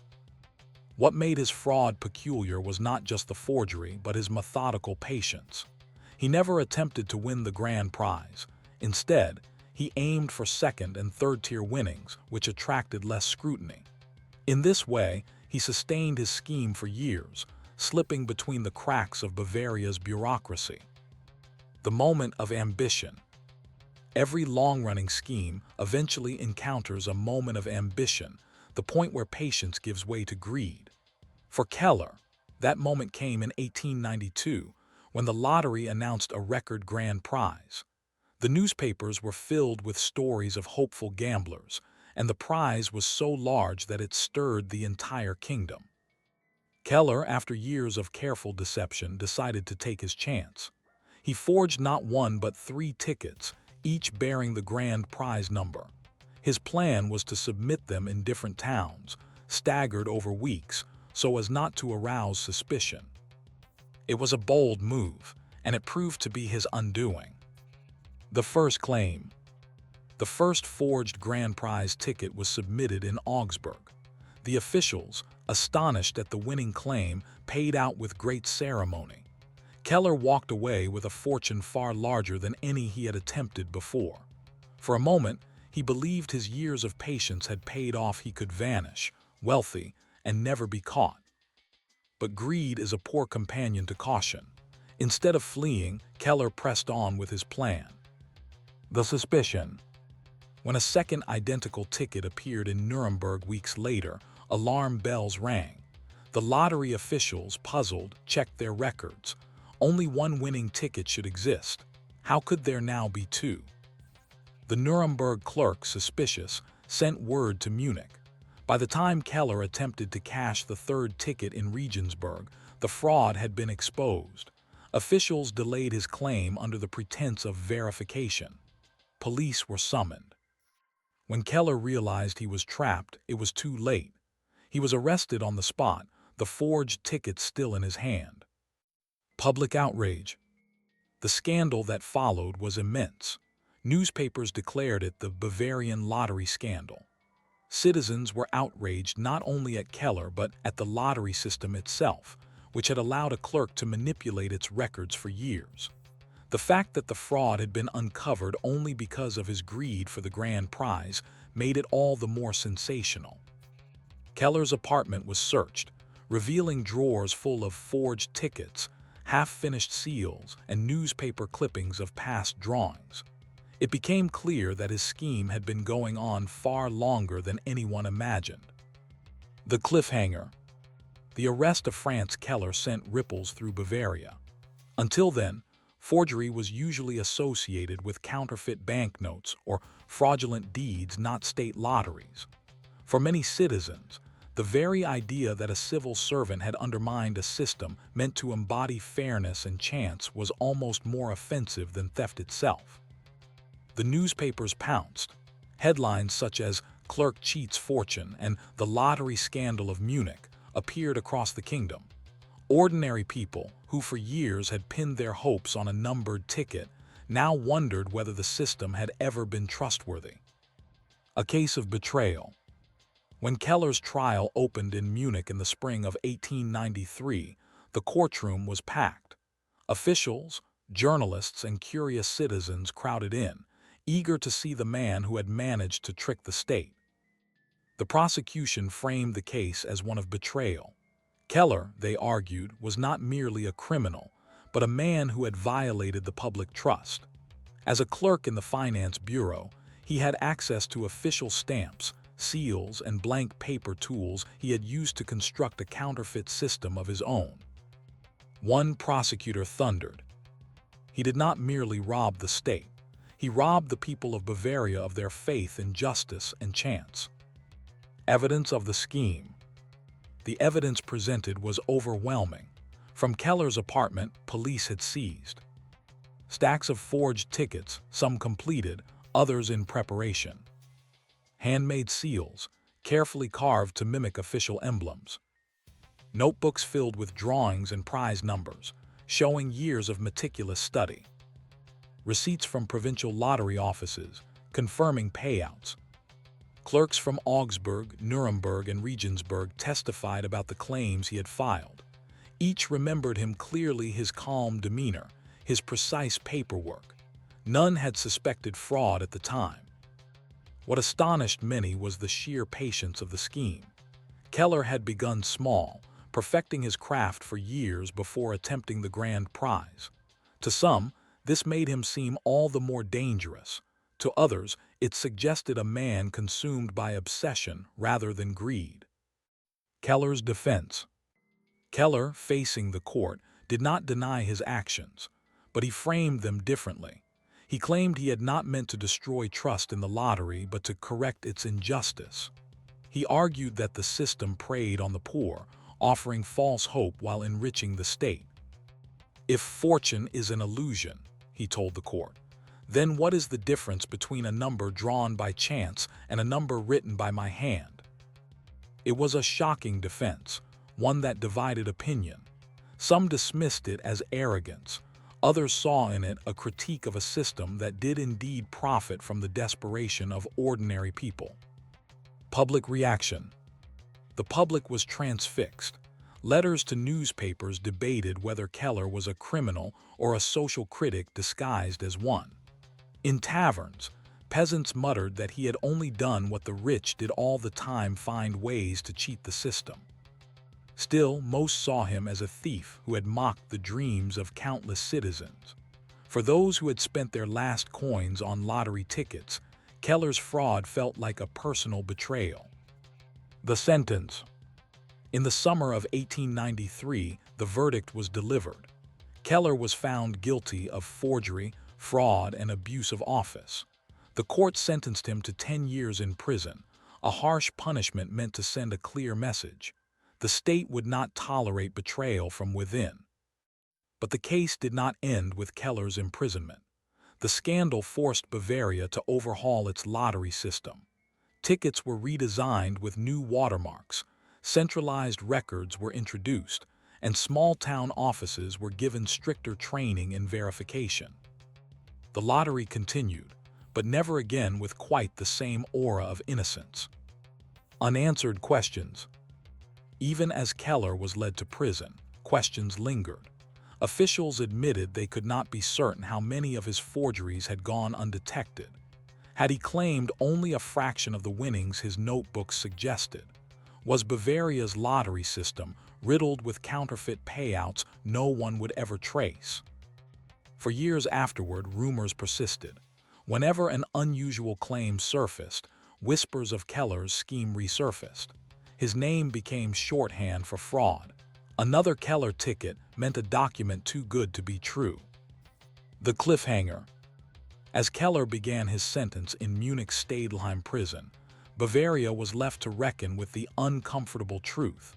If one quiet clerk could manipulate the lottery so easily, what other cracks might exist in the state's institutions? And for Keller himself, the question remained. Would 10 years behind bars extinguish his obsession, or would his mind, even in a cell, keep spinning new schemes of fortune and deception? When Franz Keller was led through the gates of Stadelheim prison in 1893, he was no longer the quiet clerk of Munich's finance bureau.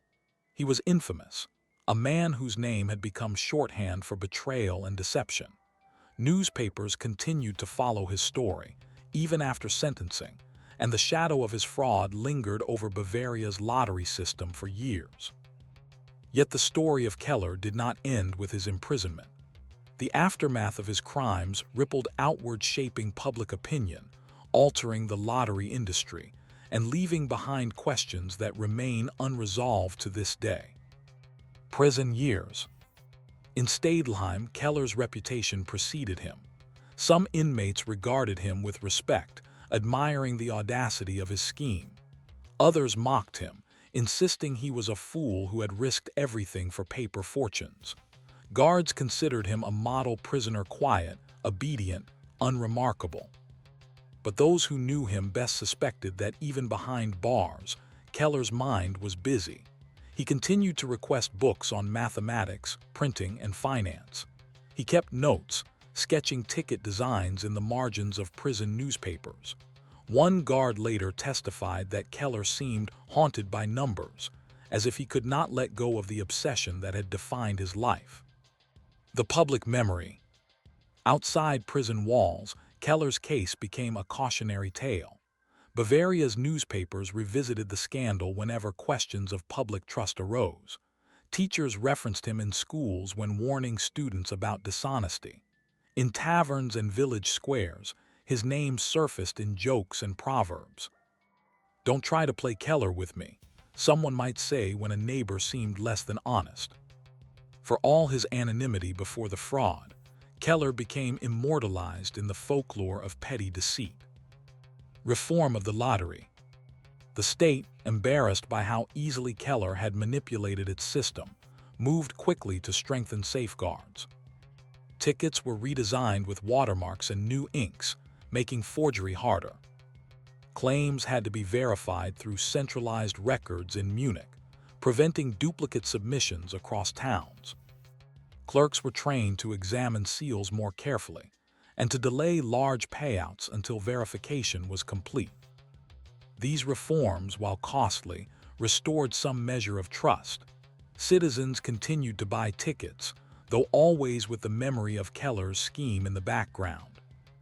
In a way, his crime had improved the lottery by forcing modernization. Yet the irony remained. One man's deception had made the system more secure than the state itself had ever managed. Release and disappearance. Keller served nearly his full sentence. When he was released around 1902, he was a changed man, older, thinner, with a reputation that barred him from any return to civil service. For a brief time, journalists tried to follow him, hoping for a sensational post-prison story. But after a few sightings in Munich taverns, he vanished from public view. Rumors abounded. Some said he emigrated to America under an assumed name. Others believed he moved to a rural village, living quietly until his death. Still others whispered that he never gave up forgery, that he simply shifted from lottery tickets to private contracts or counterfeit bills. The truth was never confirmed. Keller's disappearance only deepened the mystery surrounding him. The broader meaning. Keller's forgery was, in many ways, more than just a crime. It was a reflection of the vulnerabilities in modernizing societies. Bavaria, like much of Europe at the time, was caught between tradition and bureaucracy.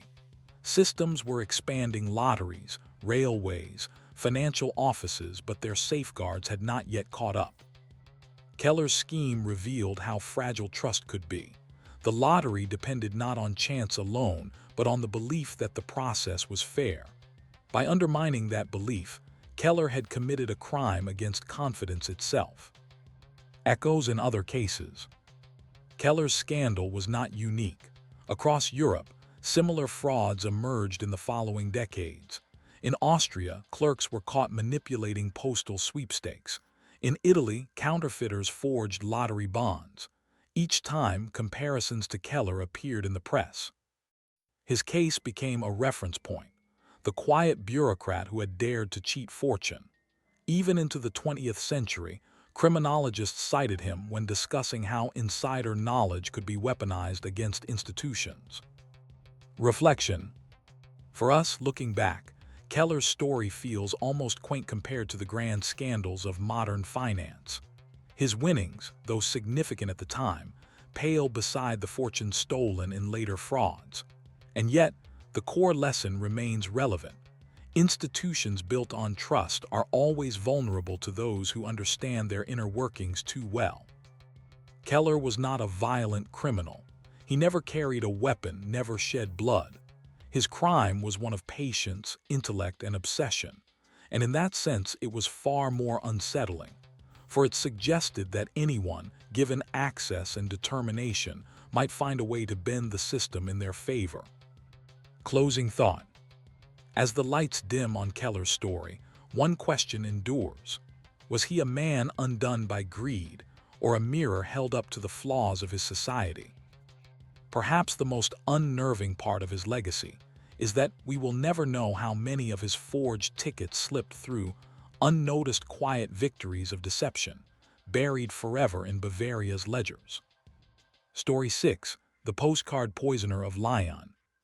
At the turn of the 20th century, the French city of Lyon was a place of growing industry, vibrant cafes, and the clatter of new electric trams. It was also a city that prided itself on refinement and civic order. Yet beneath the surface of elegance, crime festered in unusual forms. Few, however, were as strange or as unsettling as the case of the so-called postcard poisoner. A city of correspondence. In 1905, Lyon was awash in paper. The postcard craze had taken hold of Europe, and Lyon's citizens sent millions each year. They carried holiday greetings, quick notes between friends, and sometimes romantic secrets. The postal service was the nervous system of the city, swift, affordable, and ubiquitous. It was this very ubiquity that made the crime so alarming. The poison did not come through food, nor through shadowy alleys, but in envelopes and postcards dropped innocently into the Morning Post. The first victims. The first case occurred in a modest neighborhood near Croix. A woman named Madame Briand received a postcard in the spring of 1905. The front bore a watercolor of the Rhône River, a common tourist image. On the back was a brief, unsigned note, "To remember a pleasant afternoon." Shortly after handling the card, Briand complained of nausea and dizziness. Within hours, she was gravely ill. Doctors were baffled.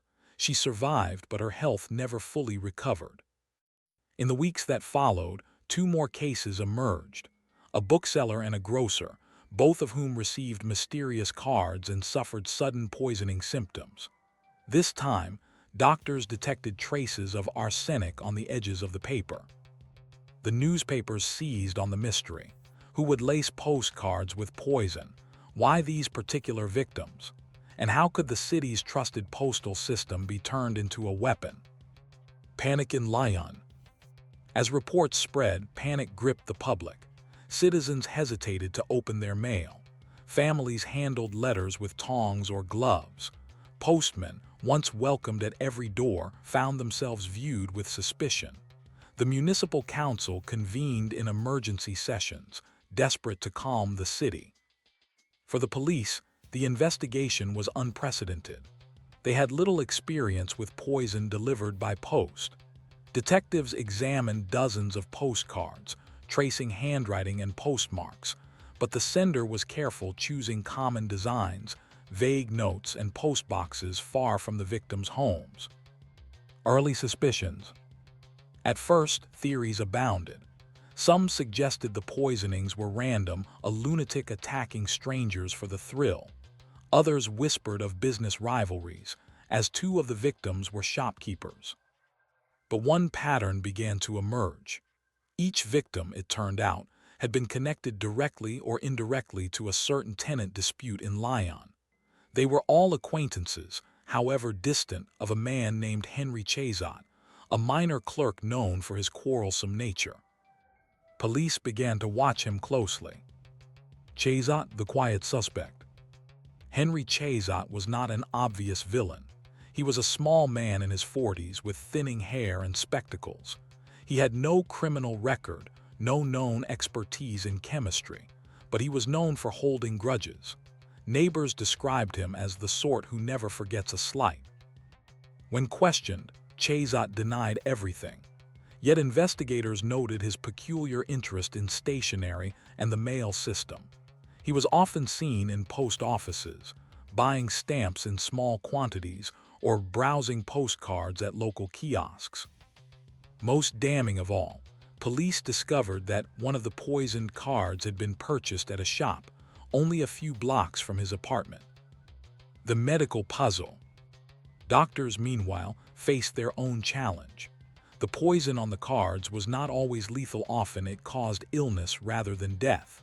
This inconsistency puzzled investigators. Was Chazot experimenting with doses? Or was someone else testing methods of slow torment rather than outright murder? Arsenic, they knew, could be ground into a fine powder and adhered to ink or glue. On several cards, tiny crystals were visible under magnification, sprinkled along the adhesive edge of the stamp. Whoever prepared them was deliberate and methodical. Lyon in suspense. By late 1905, the city lived in a state of anxious curiosity. More poisoned postcards turned up, some causing only mild sickness, others nearly fatal reactions. The police were under immense pressure. Newspapers published daily updates, sometimes mocking the detectives for failing to catch a man armed only with ink and envelopes. Still, no arrest was made. Chazot remained a suspect, but evidence was circumstantial, and the poisoned cards kept arriving. The cliffhanger. The city of Lyon now faced a chilling question. Was Henry Chazot truly the man behind the poisoned postcards, or was he merely the unfortunate focus of suspicion, while a more cunning figure remained at large? And if the cards could arrive at any door, who would be the next to receive death sealed beneath a stamp? The case of the postcard poisoner had by now become the most discussed crime in Lyon. By early 1906, police had logged nearly 24 incidents, some resulting in only minor illness, others nearly fatal collapses. The randomness of the attacks terrified citizens. Housewives refused to touch the post without gloves, and businesses hesitated to open envelopes at all. The postmen themselves began carrying protective cloths, and whispers spread that the city might suspend mail deliveries altogether. The investigation, however, was beginning to shift from uncertainty toward methodical pursuit. At its heart was a new approach, to trace not the handwriting but the stamps. The stamp connection. Detectives in Lyon, frustrated by dead ends, decided to examine the origins of the postcards, postage stamps. Each poisoned card bore legitimate French stamps, ordinary Marian designs, indistinguishable from thousands in circulation. But when investigators examined several under magnification, they found faint marks along the edges, where someone had lifted the stamp and reapplied it with glue laced with arsenic. This discovery opened new possibilities. By interviewing shopkeepers across Lyon, police began to narrow down which post offices and kiosks had sold stamps later used on the poisoned cards. A pattern emerged. Many had been purchased in the Presqu'île district, not far from where Henry Chazot lived. Following Chazot, the investigation returned, inevitably, to Chazot. Surveillance teams reported that he continued to visit post offices and stationery shops, often buying only a few items at a time. Clerks described him as nervous, his hands trembling slightly when counting coins. When confronted again, Chazot remained calm. He admitted he was fond of postcards, particularly scenic ones of Lyon and its bridges. He even showed detectives a small personal collection, but he denied ever handling arsenic. The problem was that arsenic was common. Sold in powdered form for killing rats and vermin, it was available in nearly every hardware store. Ownership of arsenic proved nothing. The turning point, a surviving card. Then came a break. In February 1906, a tailor named Jean Voisin received a postcard but hesitated to touch it, having read about the poisonings. Instead, he delivered it directly to the police. Forensic testing confirmed that the glue beneath the stamp was laced with arsenic. This card was intact, unsullied by human contact. It provided pristine evidence of preparation. On the back was a brief note, with compliments. Detectives now had physical proof of poison before exposure to a victim. The card was studied intensively. The handwriting, while careful, bore faint similarities to documents from Chazot's office job.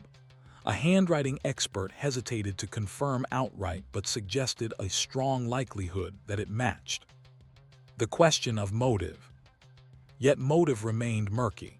Why would Chazot, a mere clerk, target shopkeepers and acquaintances with poison? Was it revenge? Some pointed to his past disputes, rent quarrels, petty arguments over debts, social slights at cafes. He was known for his bitterness, and neighbors admitted he often muttered about teaching people lessons. But critics of the case argued that this hardly explained the randomness. If Chazot sought revenge, why poison near strangers? Why risk discovery with such a convoluted method? The newspapers began to speculate. Perhaps this was not about personal grudges at all, but about the thrill of power. Perhaps the poisoner enjoyed watching a city tremble, knowing that every letter carrier could be an unwitting messenger of death. Escalation. In March 1906, matters escalated. A young clerk at a printing office collapsed after handling a postcard. Unlike earlier victims, he did not survive. His death transformed the case from one of harassment to outright murder. Public outrage erupted. The city council demanded swift justice. Police redoubled their efforts, fearing riots if no arrest came soon. The pressure was immense. Crowds gathered outside police stations, shouting, "Catch the poisoner." Editorials demanded harsher punishment, some even calling for the guillotine. The breakthrough. The breakthrough came from an unexpected angle. A bookseller in the Presqu'île reported a peculiar incident. Weeks earlier, a nervous man had asked whether he sold blank postcards with thicker paper. The description matched Chazot. Investigators searched his apartment once more, this time with greater thoroughness. In a locked drawer, they discovered a small collection of stationery supplies: ink bottles, glue pots, scissors, and most damning of all, a small vial of powdered arsenic. While none of this was definitive, the accumulation was compelling. Combined with the forensic link to the surviving postcard and witness testimony, prosecutors believed they had enough to proceed. The arrest. On the morning of April 3, 1906, police arrested Henry Chazot at his modest flat. He protested his innocence, declaring that the arsenic was for killing rats in the building. He insisted he had been made a scapegoat by gossiping neighbors. But the public rejoiced. Crowds gathered as he was led away, shouting curses and relief in equal measure. For Lyon, the terror seemed at last to have a face. The trial approaches. Yet even as the indictment was prepared, questions lingered. Much of the evidence was circumstantial. The handwriting analysis was not conclusive. The vial of arsenic could indeed have been for vermin, and there was no direct witness who had seen him preparing the poisoned cards. The case was headed toward a sensational trial, one that would pit forensic science against the uncertainties of circumstantial suspicion. The cliffhanger. As Chazot sat in his prison cell awaiting judgment, one question weighed heavily over Lyon. Was he truly the mastermind of the poisoned postcards, or had fear and coincidence conspired to condemn an innocent man? And if he was innocent, that meant the real poisoner was still free, perhaps, even continuing to slip arsenic beneath the edges of unsuspecting stamps. By the summer of 1906, the case of the postcard poisoner was at the center of French public attention. Newspapers in Paris and Marseille dispatched correspondents to Lyon, eager to witness what promised to be one of the strangest trials in the Republic's history. The courtroom was packed daily, the air thick with anticipation. Henry Chazot, the small, bespectacled clerk accused of terrifying an entire city with arsenic-laced postcards, sat quietly at the defense bench. He wore a plain suit and held himself with a mixture of resignation and defiance. His appearance, meek, almost scholarly, seemed at odds with the sinister crimes attributed to him. The prosecution's case. The prosecution opened with a sweeping narrative. Chazot, embittered by petty disputes, had embarked on a campaign of vengeance. He chose postcards, they argued, as a vehicle for his hatred. Ordinary objects turned into deadly weapons. Key evidence was presented. The surviving poison postcard delivered intact to the police. Experts testified that the handwriting likely belonged to Chazot. The arsenic vial found in his apartment, along with glue pots and stamps. Witnesses from shops and post offices, who recalled his nervous purchases of stationery. The pattern of victims, many of whom had at some point crossed paths with Chazot in disputes, however minor. The prosecution painted him as a small man seeking large revenge. The defense's counter. The defense, however, was forceful. Chazot's lawyer argued that the evidence was circumstantial. Arsenic, after all, was common in households. Stationery supplies were ordinary possessions for a clerk. Handwriting analysis, they noted, was not an exact science, especially when the notes were short and anonymous. The defense also highlighted that several victims had no clear connection to Chazot. Was it reasonable, they asked, to believe that one petty clerk would risk everything to target people he barely knew? Could this not be the work of another, a disgruntled business rival, or even a malicious prankster escalating beyond control?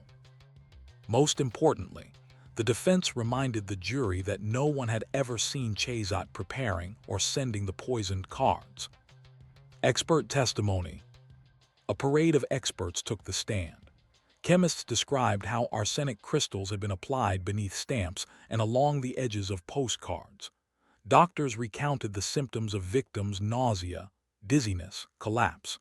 Some testified that doses were inconsistent, suggesting either a clumsy experimenter or someone intent on intimidation rather than consistent murder. One expert admitted under cross-examination that the surviving postcard might have been written by any number of hands with similar characteristics. This doubt rippled through the courtroom. Public opinion. Outside the trial, Lyon was divided. Many were convinced of Chazot's guilt, eager for closure after a year of fear. Others whispered that the authorities had rushed to judgment, desperate to calm the city by blaming the most convenient suspect. Newspapers fanned the flames. Some printed caricatures of Chazot as a demon of the post, while others published sympathetic sketches of a frail man caught in a storm of hysteria. The verdict. After weeks of testimony, the jury retired. They deliberated for more than 12 hours. Finally, in a hushed courtroom, the verdict was read: guilty of attempted murder but not guilty of premeditated homicide. Chazot was sentenced to 10 years of hard labor. The ruling satisfied some but left many unsettled. The court acknowledged that the evidence of murder was insufficient, but it accepted that he had at least attempted to poison through his postcards. As he was led away, Chazot proclaimed, "I am innocent. History will clear my name." Aftermath. With Chazot's conviction, the wave of poisoned postcards ceased. The city breathed easier. Postmen once again delivered letters without fear of carrying invisible death. Lyon's cafes filled with lively chatter instead of hushed speculation. Yet doubts lingered. Some historians argue that Chazot was indeed guilty, pointing to his bitterness and the forensic evidence of arsenic-laced glue. Others suggest he was a convenient scapegoat, punished more for calming public terror than for proven guilt. The truth may never be known. Reflections. The case of the postcard poisoner reveals more than a strange crime. It illustrates the fragility of trust in ordinary systems. The Postal Service, a symbol of connection, became a source of dread. The randomness of the poisonings reminded citizens how vulnerable they were, not to grand conspiracies, but to petty malice. Forensic science, too, was tested. The case pushed investigators toward closer examination of handwriting, chemical traces, and postal routes. It highlighted both the promise and the limitations of early 20th century criminology. Above all, it left an unsettling question. What kind of mind chooses postcards, tokens of friendship and memory, as instruments of fear? Closing thought. When you next sort through your mail, imagine living in a time when every letter carried the possibility of hidden death. The people of Lyon did not have to imagine, they lived it. And though the postcard poisoner faded into history, the unease he stirred remained. The reminder that sometimes the most ordinary objects can conceal the darkest of intentions. Story 7. The Vanishing Chemist of Warsaw. On a gray March morning in 1932, Warsaw awoke to the unsettling news that Dr. Antoni Czernik, a respected pharmacist and chemist, had vanished. His shop on Nowy Swiat Street, usually bustling with customers seeking tonics, powders, and the latest patent remedies, stood eerily quiet. The shutters were half drawn. The door was locked. Inside, when neighbors peered through the glass, they saw scattered papers on the counter, a teacup overturned, and most disturbingly, a broken vial that reeked of bitter almonds, the unmistakable scent of cyanide. The chemist was gone.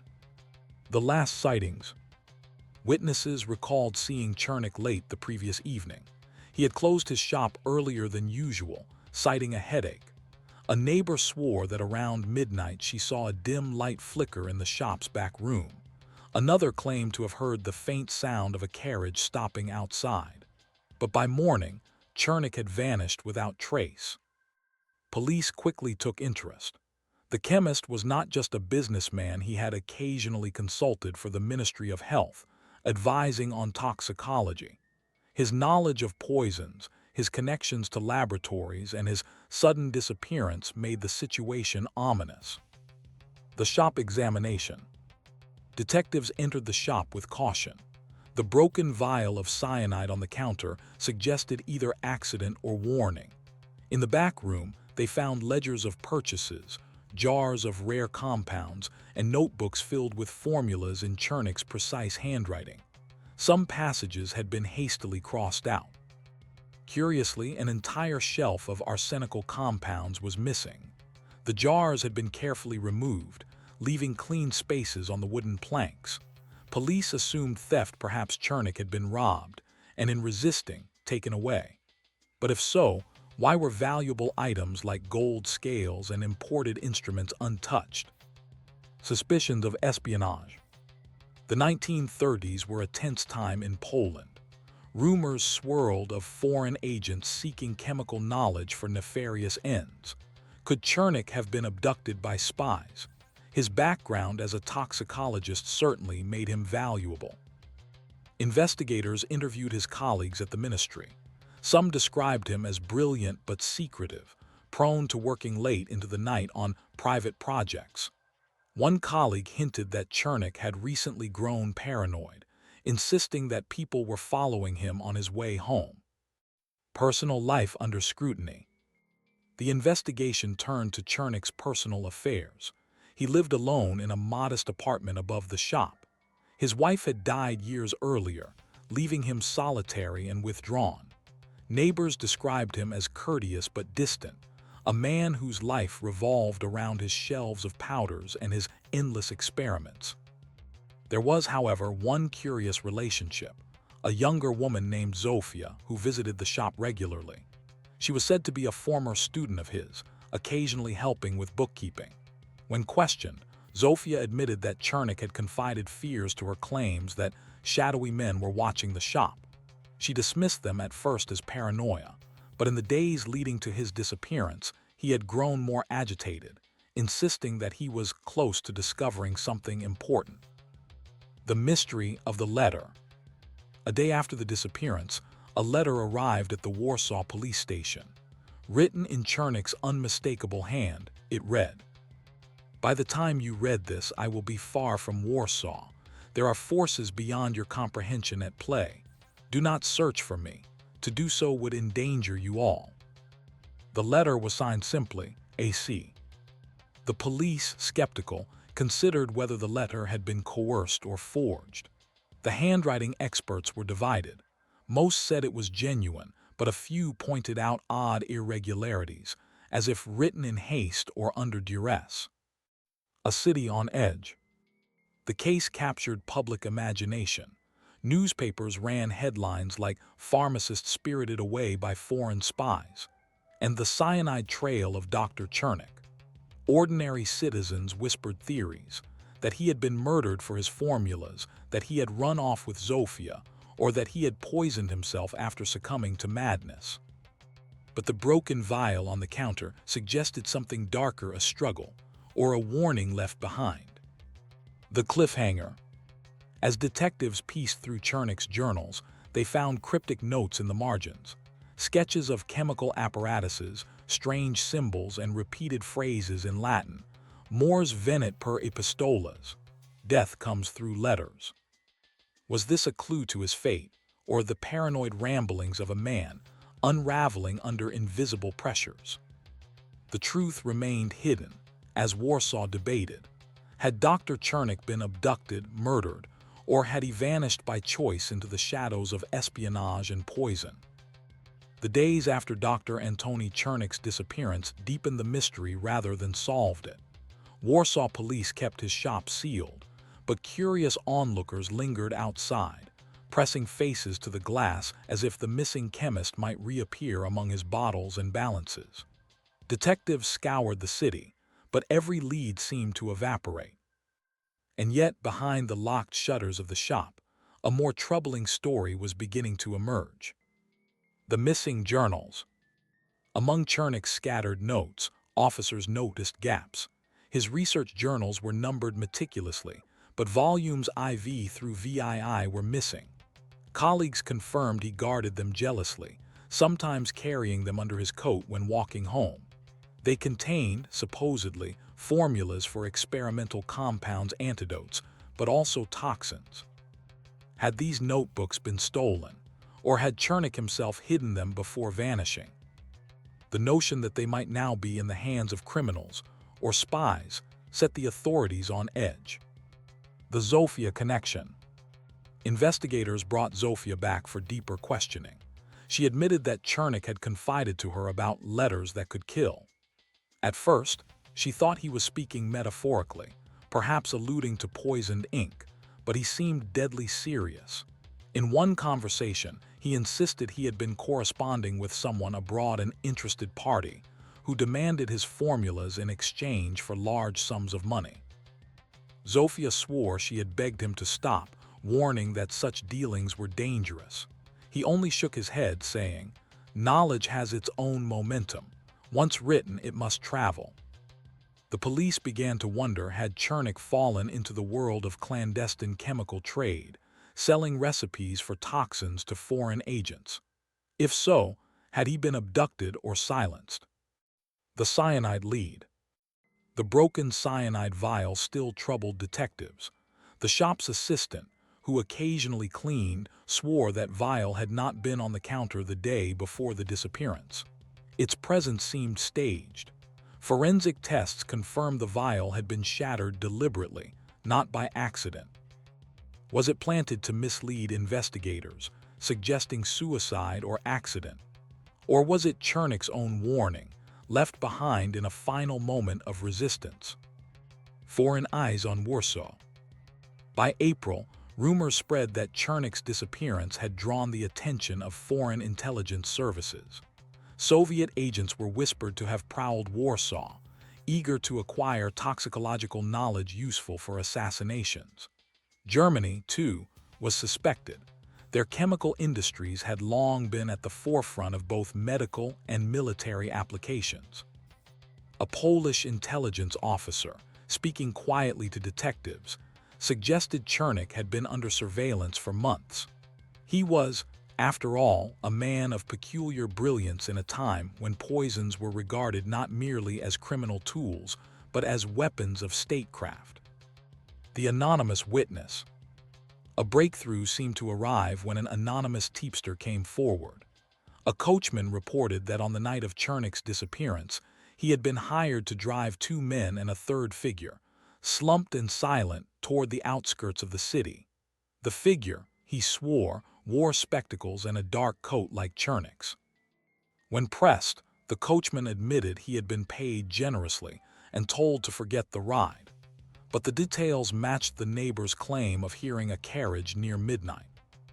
Detectives followed the lead to the road near the Vistula River, but no trace of the chemist or his captors was found. The letter scrutinized. Meanwhile, Chernik's farewell letter continued to divide investigators.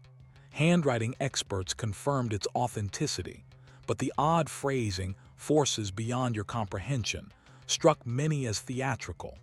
Some argued it was written under duress. Others suspected forgery, using samples of his script stolen from his ledgers. Zofia suggested another possibility, that Chernik himself had staged his disappearance.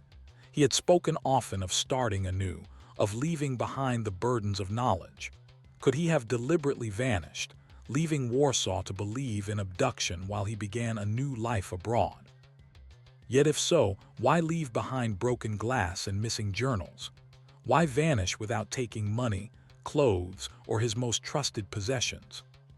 Public fascination and fear. Warsaw was divided between fascination and dread. Some saw Chernik as a victim of espionage, a man too knowledgeable for his own safety. Others whispered he had gone mad, consumed by the fumes of his own laboratory. Children were warned not to linger near apothecaries lest the chemist's fate befall them. Newspapers offered lurid speculation. Did Warsaw chemist invent a super poison? Screamed one headline. Was he the pawn of foreign spies? Asked another. The case became more than a local mystery. It was now a national question about security, science, and loyalty. The cliffhanger. Then came the discovery that unsettled even the most hardened detectives. A postcard mailed days after Chernik vanished, bearing only the words, "The ink carries death, stop searching." It was unsigned. The handwriting resembled Chernik's, but once again, experts were divided. Had the missing chemist himself sent the warning, or had his captors mocked the investigators with a grim echo of his research? The mystery deepened, leaving Warsaw to wonder. Was Chernik still alive, communicating cryptically from captivity, or was this the cruel handwriting of his killers, using his own science as taunt? By the summer of 1932, the disappearance of Dr. Antoni Chernik had grown from a police inquiry into a national obsession. Newspapers printed weekly updates, often fueled by rumor more than fact. The chemist's face became familiar to every citizen. Round spectacles, neat mustache, a distant gaze captured in the single surviving portrait. The postcard warning about ink carrying death left investigators in a fever of speculation. Was Chernik alive, held against his will, or had someone else penned the cryptic message to keep police guessing? A body that was. In late July, fishermen on the Vistula River reported finding a body caught in reeds near the riverbank. Word spread quickly. The chemist had been found at last. Crowds gathered, journalists scribbled, and police arrived to retrieve the corpse. But when the remains were examined, the body was not Chernik's. It belonged instead to a dockworker reported missing weeks earlier, his death likely the result of drink and drowning. The case seemed unrelated, yet the disappointment was palpable. The river, it seemed, was mocking Warsaw with false answers. The secret police file. Around this time, a leak revealed that the Polish intelligence service had maintained a file on Chernik. The chemist, it turned out, had been under discreet surveillance. His correspondence with foreign contacts, some in Berlin, others in Moscow, had raised suspicions. Officials feared he might be exchanging formulas for poisons or antidotes in return for money or promises of protection.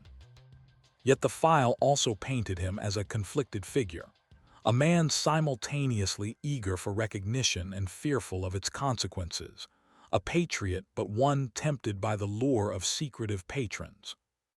Zofia's revelation.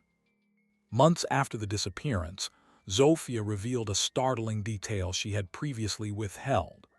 Days before he vanished, Chernik had entrusted her with a sealed envelope, instructing her to deliver it only if something happened to him. When she finally opened it in the presence of police, it contained a single sheet of paper, scrawled with chemical formulas and one phrase underlined 3 times. The letters kill. The handwriting was unquestionably Chernik's. To some, this was evidence he had truly stumbled upon a method of transmitting toxins through seemingly harmless correspondence, perhaps by lacing inks or envelopes with trace compounds. To others, it was a symbolic statement of his paranoia, an allegory for how words and secrets themselves could destroy. A trail to nowhere. Through autumn, investigators chased whispers across Poland and beyond. Sightings of Chernik came from Berlin cafes, Prague apothecaries, even Parisian libraries. Each lead collapsed under scrutiny. Some insisted he had defected, living under a false identity in another country. Others were certain he had been killed the night he vanished, his body disposed of in the Vistula or buried in some hidden cellar. The missing journals never surfaced. The trial that never came. By 1933, the case had cooled, though its shadow lingered. Warsaw courts briefly considered trying Zofia for withholding evidence, but public sympathy was with her. She was seen as loyal, not complicit. Without a body, without proof of crime, there was no trial, no closure. The shop on Nowy Swiat remained shuttered. Dusk gathered on its counters, and eventually the building was sold. Yet passers-by claimed that at night, the faint smell of chemicals still drifted from its cracks, as if Chernik's presence had never entirely left. Reflections on the vanishing. The story of Dr. Chernik endures less as a solved case than as a meditation on knowledge, secrecy, and fear. He was a man who lived among poisons, both literal and metaphorical. Whether he was taken by foreign agents, consumed by paranoia, or chose to vanish into the anonymity of another life, his disappearance illustrates the perilous border between science and shadow. Poland in the 1930s stood on the brink of upheaval, caught between rival powers who valued chemistry as much as strategy. In that crucible, a solitary pharmacist became a symbol of genius misused, of secrets too dangerous to hold, and of a life swallowed whole by forces larger than himself.